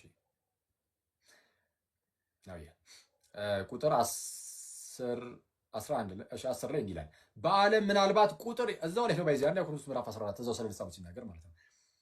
ቁጥር 10 ላይ በዓለም ምናልባት ቁጥር የሌለው የቋንቋ አይነት ይኖራል። በጣም በርካታ አይነት ቋንቋ አለ ነው አይደል? በዓለማችን ላይ ብዙ ቋንቋዎች አሉ። እሺ ቋንቋም የሌለው ህዝብ የለም። እንግዲህ የቋንቋውን ፍቺ ባላውቅ ለሚናገረው እንግዳ ሆናለሁ፣ የሚናገሩም ለኔ እንግዳ ይሆናል። ኦኬ እንዲሁ እናንተ ደግሞ መንፈሳዊ ስጦታን በብርቱ የምትፈልጉ ከሆናችሁ ቤተክርስቲያንን ለማነጽ እንዲበዛላችሁ ፈልጉ ይላል። በጣም በርካታ ቋንቋ አለ። ባላውቅ ፍቺውን የቋንቋው ፍቺ አለ፣ የሚናገረውም እኔም ለእርሱ እሱም ለኔ እንግዳ እንሆናለን አለ።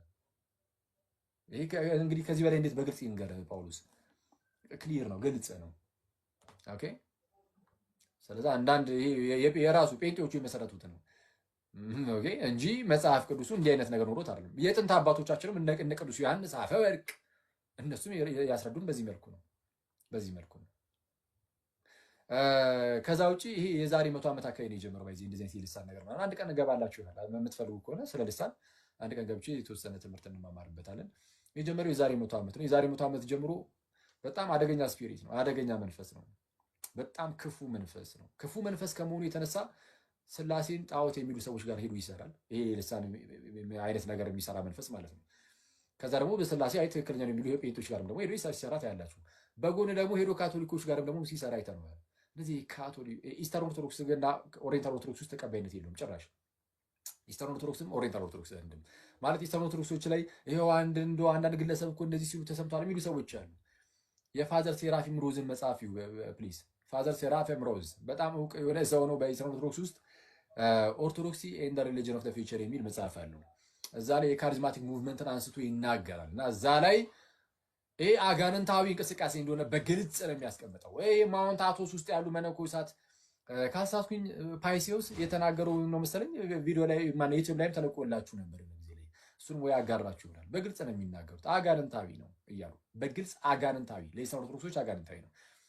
አንዳንዶች ዝም ብሎ ብቻ የሆነ እይታ ያስቀምጡን ብቻ ወስደው እንዲህ የሚናገሩ ሰዎች አሉና አንተችም ብሎ የሚያልፉ ሰዎች አሉ። አይቻለሁ አንድ ሰው አይቻካለሁ። ከዛ ውጭ ግን ብዙዎቹ ግን አጋንንታዊ ነው የሚሉት። በኦሪየንታል ኦርቶዶክስ እኛ ጋር ነው እንዲህ አይነት ልምምዶች ከክፉ መንፈስ እንደሆኑ እናምናለን። ኦኬ ክፉ መንፈስ ነው ካቶሊክ ጋርም ሄዶ የሚሰራው ጴንጤው ጋርም ሉተራኑ ጋርም ኦንሊ ጂሰሱ ጋርም የሐዋርያት ቤተ እምነት ጋርም ምናምን ሁሉም ጋር ይገባል። ኦኬ እምነትህ ምን ይሁን ግድ አይሰጠውም። መንፈስ ቅዱስ አንተ ጋር ከመጣና ታምራት ማድረግ ከጀመረ በቤተክርስቲያን ደረጃ የምር መንፈስ ቅዱስ ከሆነ ማለት ነው ምን እያደረገ መሰለ እዚህ ቤተክርስቲያን ውስጥ ያለው አስተምሮ ትክክል ነው ብሎ እየመሰከረም ጭምር ነው። ስለዚህ ወደ ያን አስተምሮ እንድትቀበል የሚያደርጋል። ግን ስላሴ የሚክድ ጋርም ሄዶ ስላሴ ትክክል ነው የሚሉ ጋርም ሄዶ የሆነ መንፈስ የሚሰራ ከሆነ ያ መንፈስ አጋንንት እንደሆነ ማወቅ እንችላለን። በጣም አይከብድም ለማወቅ ለመረዳት እና እሱን ያዝ እናድርግ። ኦኬ እሱን ያዝ ልናደርግ ይገባል። ኦኬ ሌላ እስኪ እንቀጥልና እንጨርስ። ብዙ አለ ካሁን በኋላ ብሮስኪ አይችን እንትን በልና ካሁን በኋላ ያሉት አጫጭር ናቸው። ባጭሩ ብቻ ትናገርባቸዋል። ያው ኦልሞስት የተዘጋጁ ስለሆኑና ይሄኛው ደግሞ ምንድነው ጥምቀት ጥቅሙ ምንድን ነው ተብሎ የተጠየቀ ጥያቄ ነው። የጥምቀት ጥቅሙ ምንድን ነውና አያይዞ የማቴዎስ ወንጌል ምዕራፍ 28 ቁጥር 19 ይናገራልና እዛ ላይ አያይዘ እሱ የሚለውን በደንብ ስማውና ማቴዎስ 28 19 ላይ ብቻ ጥምቀት ለድህነት እንደሆነ ማሳየት ስለሚቻል እሱን እንድታሳየ። ለምሳሌ አንዱ ጥምቀት አዲስ ስርዓት አይደለም። ጌታችን ኢየሱስ ክርስቶስ የጀመረው ከኢየሱስ ክርስቶስ በፊት ለምሳሌ ዮሐንስ ምን ያደርግ ነበር? ያጠምቅ ነበር አይደል? የንስሐ ጥምቀትን ያጠምቅ ነበር። ከዛ ዮሐንስ ያጠመቃቸው ሰዎች ደግሞ ምን ይባሉ ነበር? የዮሐንስ ደቀ መዛሙርት ይባሉ ነበር። ስለዚህ ለዛ ነው የማቴዎስ ወንጌል ምዕራፍ 28 ላይ ሄዳ ስናይ በአብ ወልድ መንፈስ ቅዱስም እያጠመቃቸው እንደሚለው ደቀ መዛሙርት ያደርጓቸው። አየው። ስለዚህ መጠመቃችን ምንድን ነው? ዋናው ፐርፐዙ ሲባል የኢየሱስ ክርስቶስ ተከታዮች ደቀ መዛሙርቶች መሆናችንን ማሳያ ሚሊዮን ያዝልኝ። ከዛ ደግሞ እዚህ ጋር እንዳለው ለእግዚአብሔር የበጎ ሕሊና ልመና ሆኖ ቀርቧል ማለት ነው። ከዛ ውጪ የዘላለም ሕይወት ማግኛ ነው ብሎ መጽሐፉ አይነግረን። ጥቅሙ ይሄ ነው። ጌታችን ኢየሱስ ክርስቶስ ያዘዘው ነገር ሁሉ ጥቅሞች አሉት፣ ግን ጥቅሞቹን በዘርፍ መለየት አለብን። ስለዚህ የኢየሱስ ክርስቶስ ተከታይ መሆናችንን ልክ የዮሐንስ ያጠመቃቸው የዮሐንስ ደቀ መዛሙርት እንደሚባሉ ሁሉ እኛም ደግሞ በአብ ወልድ መንፈስ ቅዱስ የተጠመቅን ሰዎች ደግሞ የማን ደቀ መዛሙርቶች ነን? የኢየሱስ ክርስቶስ ደቀ መዛሙርቶች ነን። በዛ መንገድ ነው መጽሐፉ የሚያስቀምጥልን። እሺ ጥምቀት ለኃጢአት ስርየት አይደለም፣ ይልቁንም የኢየሱስ ደቀ መዛሙርት መሆናችንን ማሳያ ነው አለ። የኢየሱስ ክርስቶስ ደቀ መዛሙርት መሆናችንን ማሳያ አይደለም፣ መሆኛ ነው ራሱ። ጥምቀት ደቀ መዝሙር መሆንን የምታሳይበት ሳይሆን ገና ከጅምሩ ደቀ መዝሙር የምትሆንበት ነው። ማቴዎስ 28 ብለህ የጠቀስከው ላይ እንደዛ ነው የሚለው። ምን ይላል? የማቴዎስ ወንጌል ምዕራፍ 28 ቁጥር 19 ላይ እንግዲህ ሂዱ አሕዛብን ሁሉ በአብ በወልድ እና በመንፈስ ቅዱስ ስም እያጠመቃችኋቸው ደቀ መዛሙርት መሆናቸውን እስቲ ያሳዩ። አይደለም ደቀ መዛሙርት አድርጓቸው፣ ደቀ መዛሙርት አድርጓቸው፣ የኔ አድርጓቸው። የኢየሱስ ደቀ መዝሙር መሆን ማለት የኢየሱስ መሆን ማለት ነው። ኦኬ አንቡት። እንግዲህ ሂዱ አሕዛብን ሁሉ በአብ በወልድ በመንፈስ ቅዱስ ስም እያጠመቃችኋቸው ያዘዝኳችሁን ሁሉ እንዲጠብቁ ያስተማራችኋቸው ደቀ መዛሙርት አድርጓቸው። በነገራችን ላይ ትክክለኛው አተረጓጎም እንዴት መሰላችሁ? በአብ በወልድ በመንፈስ ቅዱስ ስም እያጠመቃችኋቸው ደቀ መዛሙርት አድርጓቸው ይልና ከዛ በኋላ ነው ያዘዝኳችሁን ሁሉ እንዲጠብቁ እያስተማራችኋቸው ይላል። ኦኬ በአብ በወልድ በመንፈስ ቅዱስ ስም እያጠመቃችኋቸው ደቀ መዛሙርት መሆናቸውን አሳዩ ሳይሆን ገና ከጅምሩ አድርጉ። ስለዛ በጥምቀት ነው ሰው የጌታ ደቀ መዝሙር የሚሆነው ወይም የኢየሱስ የሚሆነው አይደል? ሰው የኢየሱስ ሳይሆን መዳን ይችላል? አንድ ሰው የጌታ ኢየሱስ ሳይሆን መዳን ይችላል? አይችልም። አይችልም። የጌታ ኢየሱስ ደግሞ የሚሆነው በምንድን ነው አይደል? ኢየሱስ ራሱ በጥምቀት በአብ መንፈስ ቅዱስም ሲጠመቅ። እሺ እንቀጥል። አጠራጠር ያደረግ በነገራችን ላይ ጥምቀት ከድህነት ጋር ይገናኛል አይገናኝም የሚል ጥያቄ ተጠይቆ ነበር። ከዘላለም ሕይወት ጋር ወይም ከድህነት ጋር ይገናኛል አይገናኝም ተብሎ ሲጠይቅ አይገናኝም ብሏል አይደለ? ሰምተዋል? እሱን አይደል? አዎ አይገናኝም ብሏል። ሌላኛው ፕሮቴስታንት ወዳጃችን ደግሞ ከዚህ ቀደም ከጥምቀት ጋር በተያዘ ጥምቀት ለድህነት ወይም ለዘላለም ሕይወት ጋር ምንም ከዚህ ጋር አይገናኝም የሚል ካለ ይምጣና ከኔ ጋር በኮስት ዲቤት ያደርጋል ሲል ሰምተዋል። ሌላኛው ደግሞ ፕሮቴስታንት ቃሊ ነው ከድህነት ጋር ፈጽሞ አይገናኝም የሚለውን ይዛችሁ አምጡልኝ እኔ ዲቤት አደርጓለሁ ብሏል። ደግሞ በተወሰነ የቀናት ልዩነት ነው እና እሺ አንተሽ ካለ አንዴ ሼር አድርጉልኝ አንዴ። እሺ ያላችሁ ሼር አድርጉለትና ከዛ በኋላ በፕሮቴስታንቱ እንዴት አይነት ነገር ውስጥ እንዳለ በዛውም ላሳያችሁ። አንድ ነንም ሲል ነበረ ባይዜ እዚህ ውይይት ላይ ከወንጌላውያን ጋር አንድ ነን ተሐድሶ ነን ግን ከፕሮቴስታንት ከወንጌላውያን ጋር ምናምን አንድ ነን ሲል አንድ ነን የሚለውን አሁን ቀጣይ ያሳያለሁ ግን አለ እዚሁ ላይ ያሳያለሁ አንድ ነን የሚለውና ግን ይሄን ውይይት ከመግባቱ በፊት ገና ገስት ኮስት እንደከፈተ ገስት ላይ የገባ አንድ ልጅ ነበረ ከነአን የሚባል እና ከነአን ሜሎስ ጥምቀት ለኃጢአት ስርየት ነው ተብሎ ሲጠየቅ አይደለም ነው ያለው።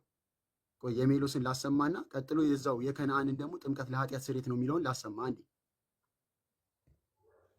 የኃጢአት ስርየት ይገኛል ወይም በውሃ ጥምቀት የኃጢአት ስርየት ይገኛል የሚለው አስተምሮ ይህ መጽሐፍ ቅዱሳዊ ነው ማለት እንችላለን? የኃጢአት ስርየት የሚገኘው ድሮም ዛሬም በደም ነው። ደም ሳይፈስ ስርየት የለም። ውሃ የኃጢአት ስርየት ተገኝቶ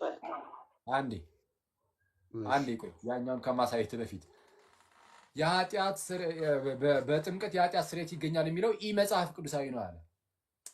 አውጣ አንድ ጊዜ በጌታ ሐዋርያት ሥራ ምዕራፍ 2 ላይ ያንብቡት እስቲ ሁሉም ቁጥር 38 ነው።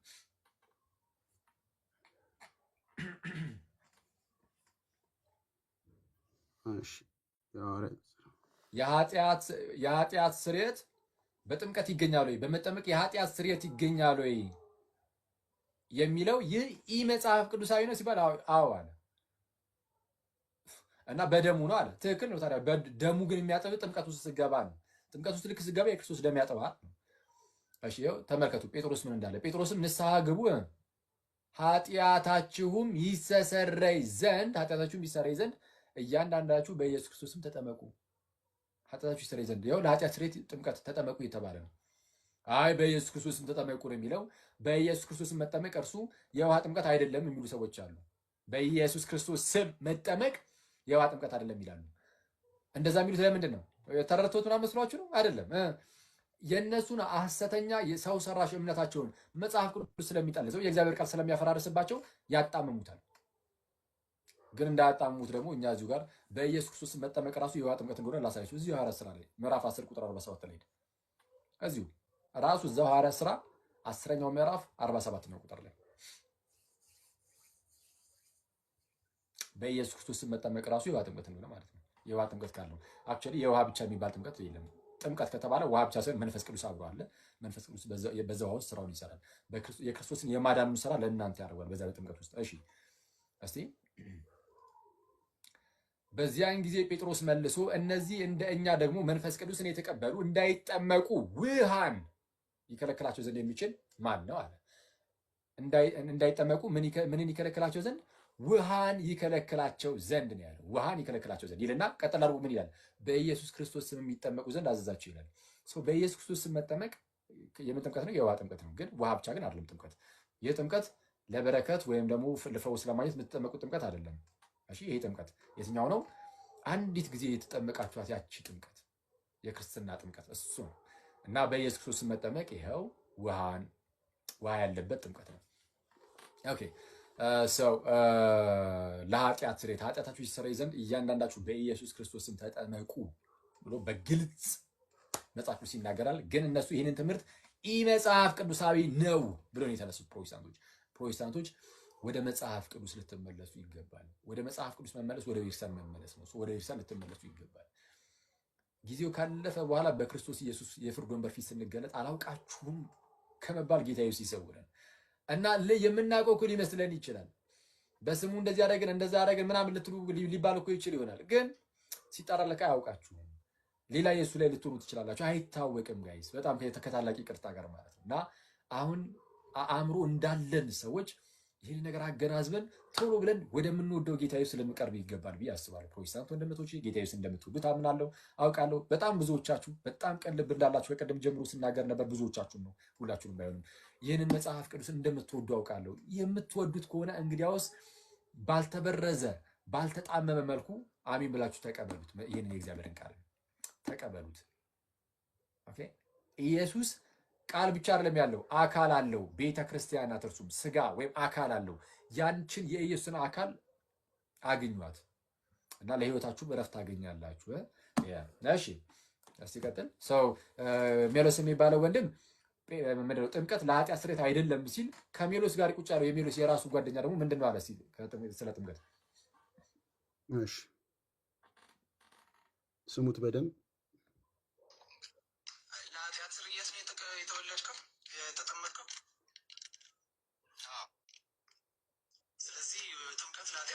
አስፈላጊ ነው ማለት ነው። በትክክል ጥምቀት ለኃጢአት ስርየት አስፈላጊ ነው። በቃ ይሄ ነው።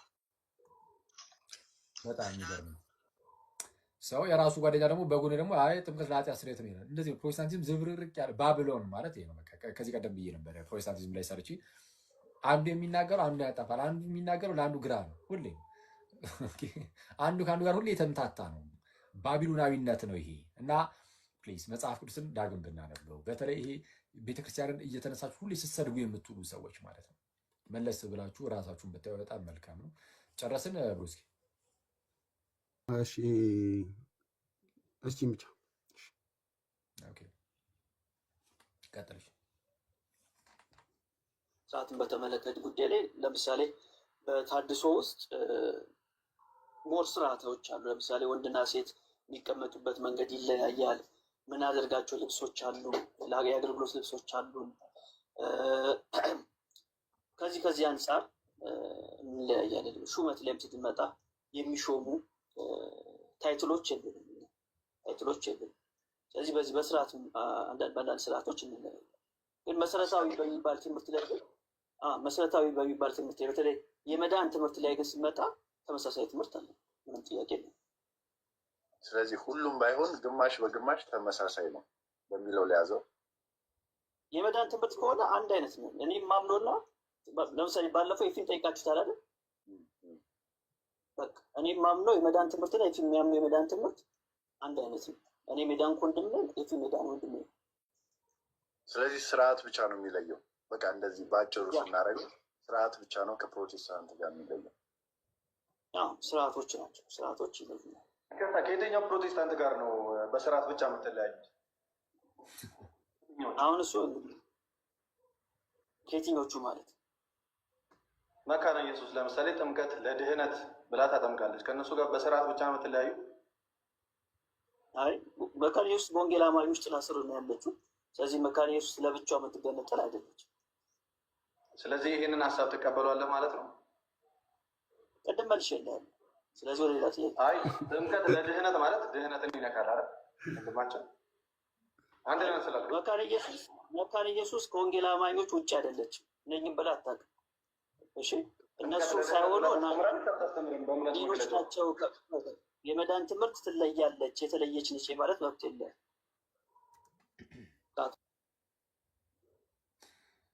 ኦኬ ጥሩ ጥያቄ ነው የጠየቀው። ከፕሮቴስታንቶች ጋር በመዳን ትምህርት ላይ ተመሳሳይ ነን አለ። ኦኬ እና በመሰረታዊ ትምህርት ብሏል። መሰረታዊ ትምህርት ስትል ለምሳሌ ክርስቶስ ለዓለም ሁሉ ሞቷል የሚለው ለአንተ መሰረታዊ ትምህርት ነው።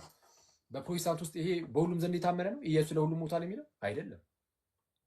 ጥንታውያን የሚባሉ አሁንም ድረስ ያሉ ፕሮቴስታንቶች በጣም በርካታ ፕሮቴስታንቶች ኢየሱስ ለዓለም ሁሉ አልሞተም፣ ለተመረጡት ብቻ ነው የሞተው የሚል ሌሚትድ አቶንመንት የተሰኘ ትምህርት አላቸው። ከእነሱ ጋር በዚህ በመሰረታዊ እንግዲህ ለአንተ ይሄ መሰረታዊ ስለሆነ ማለት ነው። ከዚህ ቀደም እንደተናገርከው ታዲያ በመሰረታዊ ነገር ከሁሉም ወንጌላውያን ጋር ትስማማን? አትስማማም። ወንጌላውያን ብለው ራሳቸውን ስለሚጠሩ ማለት ነው። ኦኬ መለስ አድርገን ደግሞ አሁን ወዳጃችን የጠቀሰው ጥምቀት ለድህነት ብላ መካነ ኢየሱስ ታስተምራለች። ከእሷ ጋር የድህነት ትምህርት ላይ ትመሳሰላለህ? አንድ አይደለም። የድህነት ትምህርት ላይ እሷ ለድህነት ነው እያለች ነው። እስቲ አውጣና አስነብበን። እንደውም የላርጅ ካቴኪዝምን ከይቅርታ ጋር ይሁን ጥምቀት ለድህነት የሚለውን የሚቃወሙትን በምን መልኩ እንግዲህ እንዳስቀመጠችው ወይም የሉተርን እንዴት አድርገን እንዳስቀመጠችው።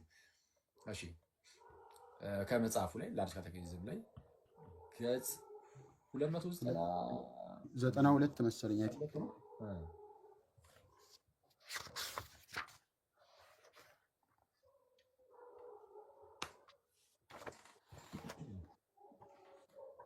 ያው ተመልከቱ። የድህነት ትምህርት ላይ ምንም ልዩነት የለንም ብሎ የለም።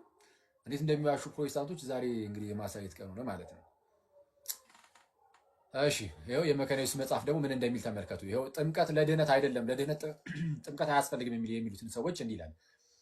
ነገር ግን የኛ ሁሉን አዋቂዎች አዳዲስ መናፍስት ይላል። ያው እንደው የሚጠራቸው ራሱ የኛ ሁሉን አዋቂዎች አዳዲስ መናፍስት ብሎ ነው። እሺ አዳዲስ መናፍስት እምነት ብቻ እንደሚያድንና እሺ አንተ አንብበውና እንትን ልበለው እኩል እየተሰራሉ ነው። እምነት ብቻ ይታያል። እምነት ብቻ ከመጀመሪያው ጀምሮ አንቀጹን ከመጀመሪያው ጀምሮ እሺ። ነገር ግን የኛ ሁሉን አዋቂዎች አዳዲስ መናፍስት እምነት ብቻ እንደሚያድንና ስራዎችና ውጫዊ ነገሮች ምንም እንደማይጨምሩለት ይናገራሉ። እኛም እንዲህ ብለን እንመልሳለን፣ እውነት ነው።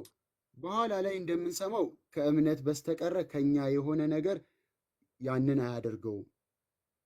እነዚህ እውር መሪዎች ግን እምነት የሚያምነውና የሚንጠለጠልበትና የሚቆምበት አንድ ነገር ሊኖረው እንደሚገባ ለማየት ፈቃደኞች አይደሉም።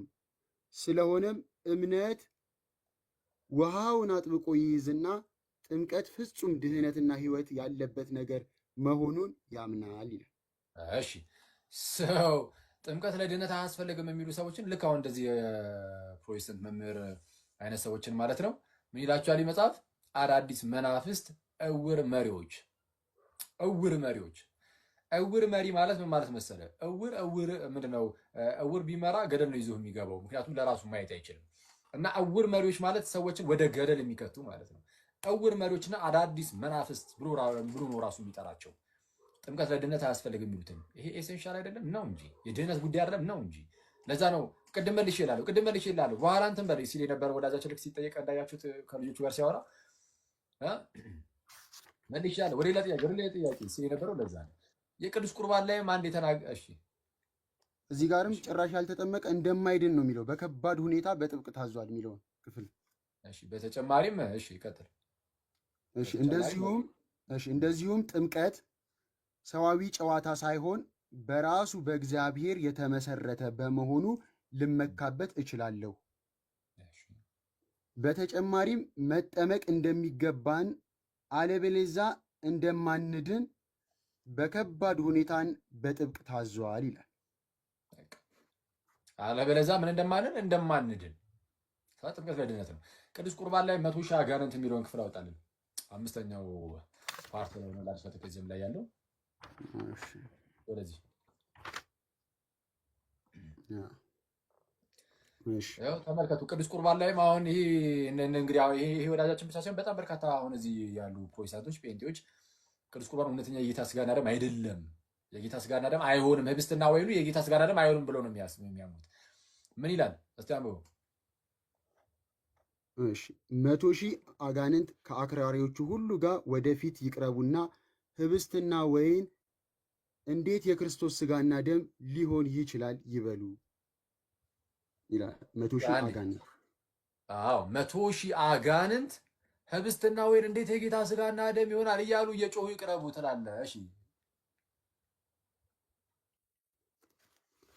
ይቅረቡ ህብስትና ወይን ይችላሉና ማለት ይችላል።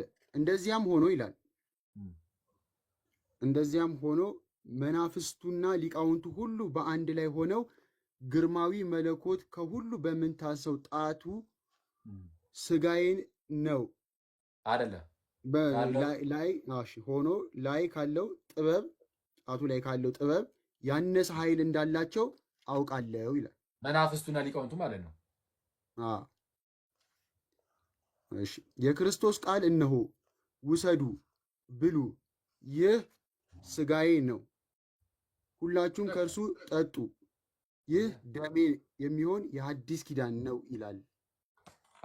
ስለዚህ አሁን ቅዱስ ቁርባን እውነተኛ የጌታ ስጋና ደም አይደለም የሚሉትን ጭራሽ ነው የሚላቸው 100,000 አጋንንት ከነጭፍሮቻቸው እንደዚህ ቢሉ ይላል። ስለዚህ በእነሱ ውስጥ ሊናገር የሚችለው እንደዚህ አይነት ክፉ መንፈስ ነው አጋንንት ነው። እንደዚህ ተብሎ እየተነገረባቸው አይ በመሰረታዊ ነገር አንድ ነን ይላል። የድህነት ጉዳይ ላይ ምንም ልዩነት የለንም ይላል። የድህነት ጉዳይ ላይ ከዚህ በላይ ምን ልዩነት አለ? እና ክሊር የሆነ ልዩነት አለ። በጣም ሌሎችም በርካታ የሆኑ ልዩነቶች አሉ። ለዛሬ እንዳይመሽ እዚህ ላይ እንቋጨው። ግን ከመቋጨታችን በፊት አንድ የሰጣቸውን ማስጠንቀቂያ አለና መጽሐፍ ቅዱስ ምን ጊዜም ዝም ባለበት ነገር ላይ ዝም እንዲሉ ከእመቤታችን ከቅድስት ድንግል ማርያም ጋር ተያይዞ ሌሎች ልጆች አሏት ለሚሉ እሷን ላሰማ እስቲ። እሺ ማርያም ነው ወይስ አልወለደችም? መጽሐፍ ቅዱስ ምንም ስለማይናገር ወልዳለችም አልወለደችም ማለት ነው። መጽሐፉ ወልዳለች የሚል የለም፣ አልወለደች የሚልም የለም። ስለዚህ ኢየሱስ እንደወለደች ሊጻፈልኝ ኢየሱስን ወልዳለች ብዬ ነው ማለት ነው። ስለዚህ ኢየሱስን ብቻ ኢየሱስን እንደወለደች አውቃለሁ መጽሐፉ ስለሚናገር። ሌሎች ልጆች ወልዳለች የሚልም የለም፣ አልወለደች የሚልም የለም። መጽሐፉ በማይልበት መንገድ እኔ አልናገርም። ለመጽሐፉ ታማኝ ካላለ አልወለደችም በሚል አላውቅም። እኔ አላውቅም አልነበርኩም። መጽሐፉም አልነገረኝም። ኢየሱስ እንደወለደች ነው መጽሐፉ የነገረኝ። ስለዚህ ባልተናገረኝ ነገር መናገር አልችልማ ጆሲ። ስለዚህ አላውቅም፣ እኔ አላውቅም። በጣም ጥሩ። ስለዛ በጣም በርካታ ጓደኞቹ እመቤታችን ልጅ ወልዳለች ምናምን እያሉ ሲናገሩ ስለሚውሉ እነሱ ለመጽሐፉ ታማኝ መሆን ስላለብኝ ያሉ አይደለ። ስለዛ ሌሎቹ ልጅ ወልዳለች ሌላ ልጅ ወልዳለች የሚሉት እንዳለ በዚህ ልጅ አረዳድ ከሆነ ለመጽሐፉ ታማኝ አይደሉም ማለት ነው። ፕሮቴስታንቶቹ እንዳለ ፕሮቴስታንቶቹ ኦልሞስት ሁሉ እንደሚባል ደረጃ ሌሎች ልጆችን ወልዳለች ነው የሚሉት። ስለዛ ለመጽሐፉ ታማኝ አይደሉም። ስለዛ ፕሮቴስታንቶች ለመጽሐፍ ቅዱስ ታማኝ አይደሉም። ያው ወዳጃችን አኬድ እንሂድ ካለ ራሱ ፕሮቴስታንቶች ለመጽሐፍ ቅዱሱ ታማኝ አይደሉም። የምርም ደግሞ እንደተባለውም ወልዳለች የሚል የለም ከጌታችን ከኢየሱስ ውጪ አንድ ጥቅስ የለም እና ቴንክ ዩ። እሺ ሰው ጨረስን። አሁን ዩኒ በቃ መዝሙር ክፈት። እኔም ሁሉ ረድ አይ አትውረድ፣ ቶ ሰምተን እዚሁ አብረን እንወጣለን። ኦኬ አንዴ ይህ ሰው ካለ አሁን እንግዲህ ገስት ላይ ያሳየኛል። ካለ ሰላም ይበላቸው። አተ ሰውዬ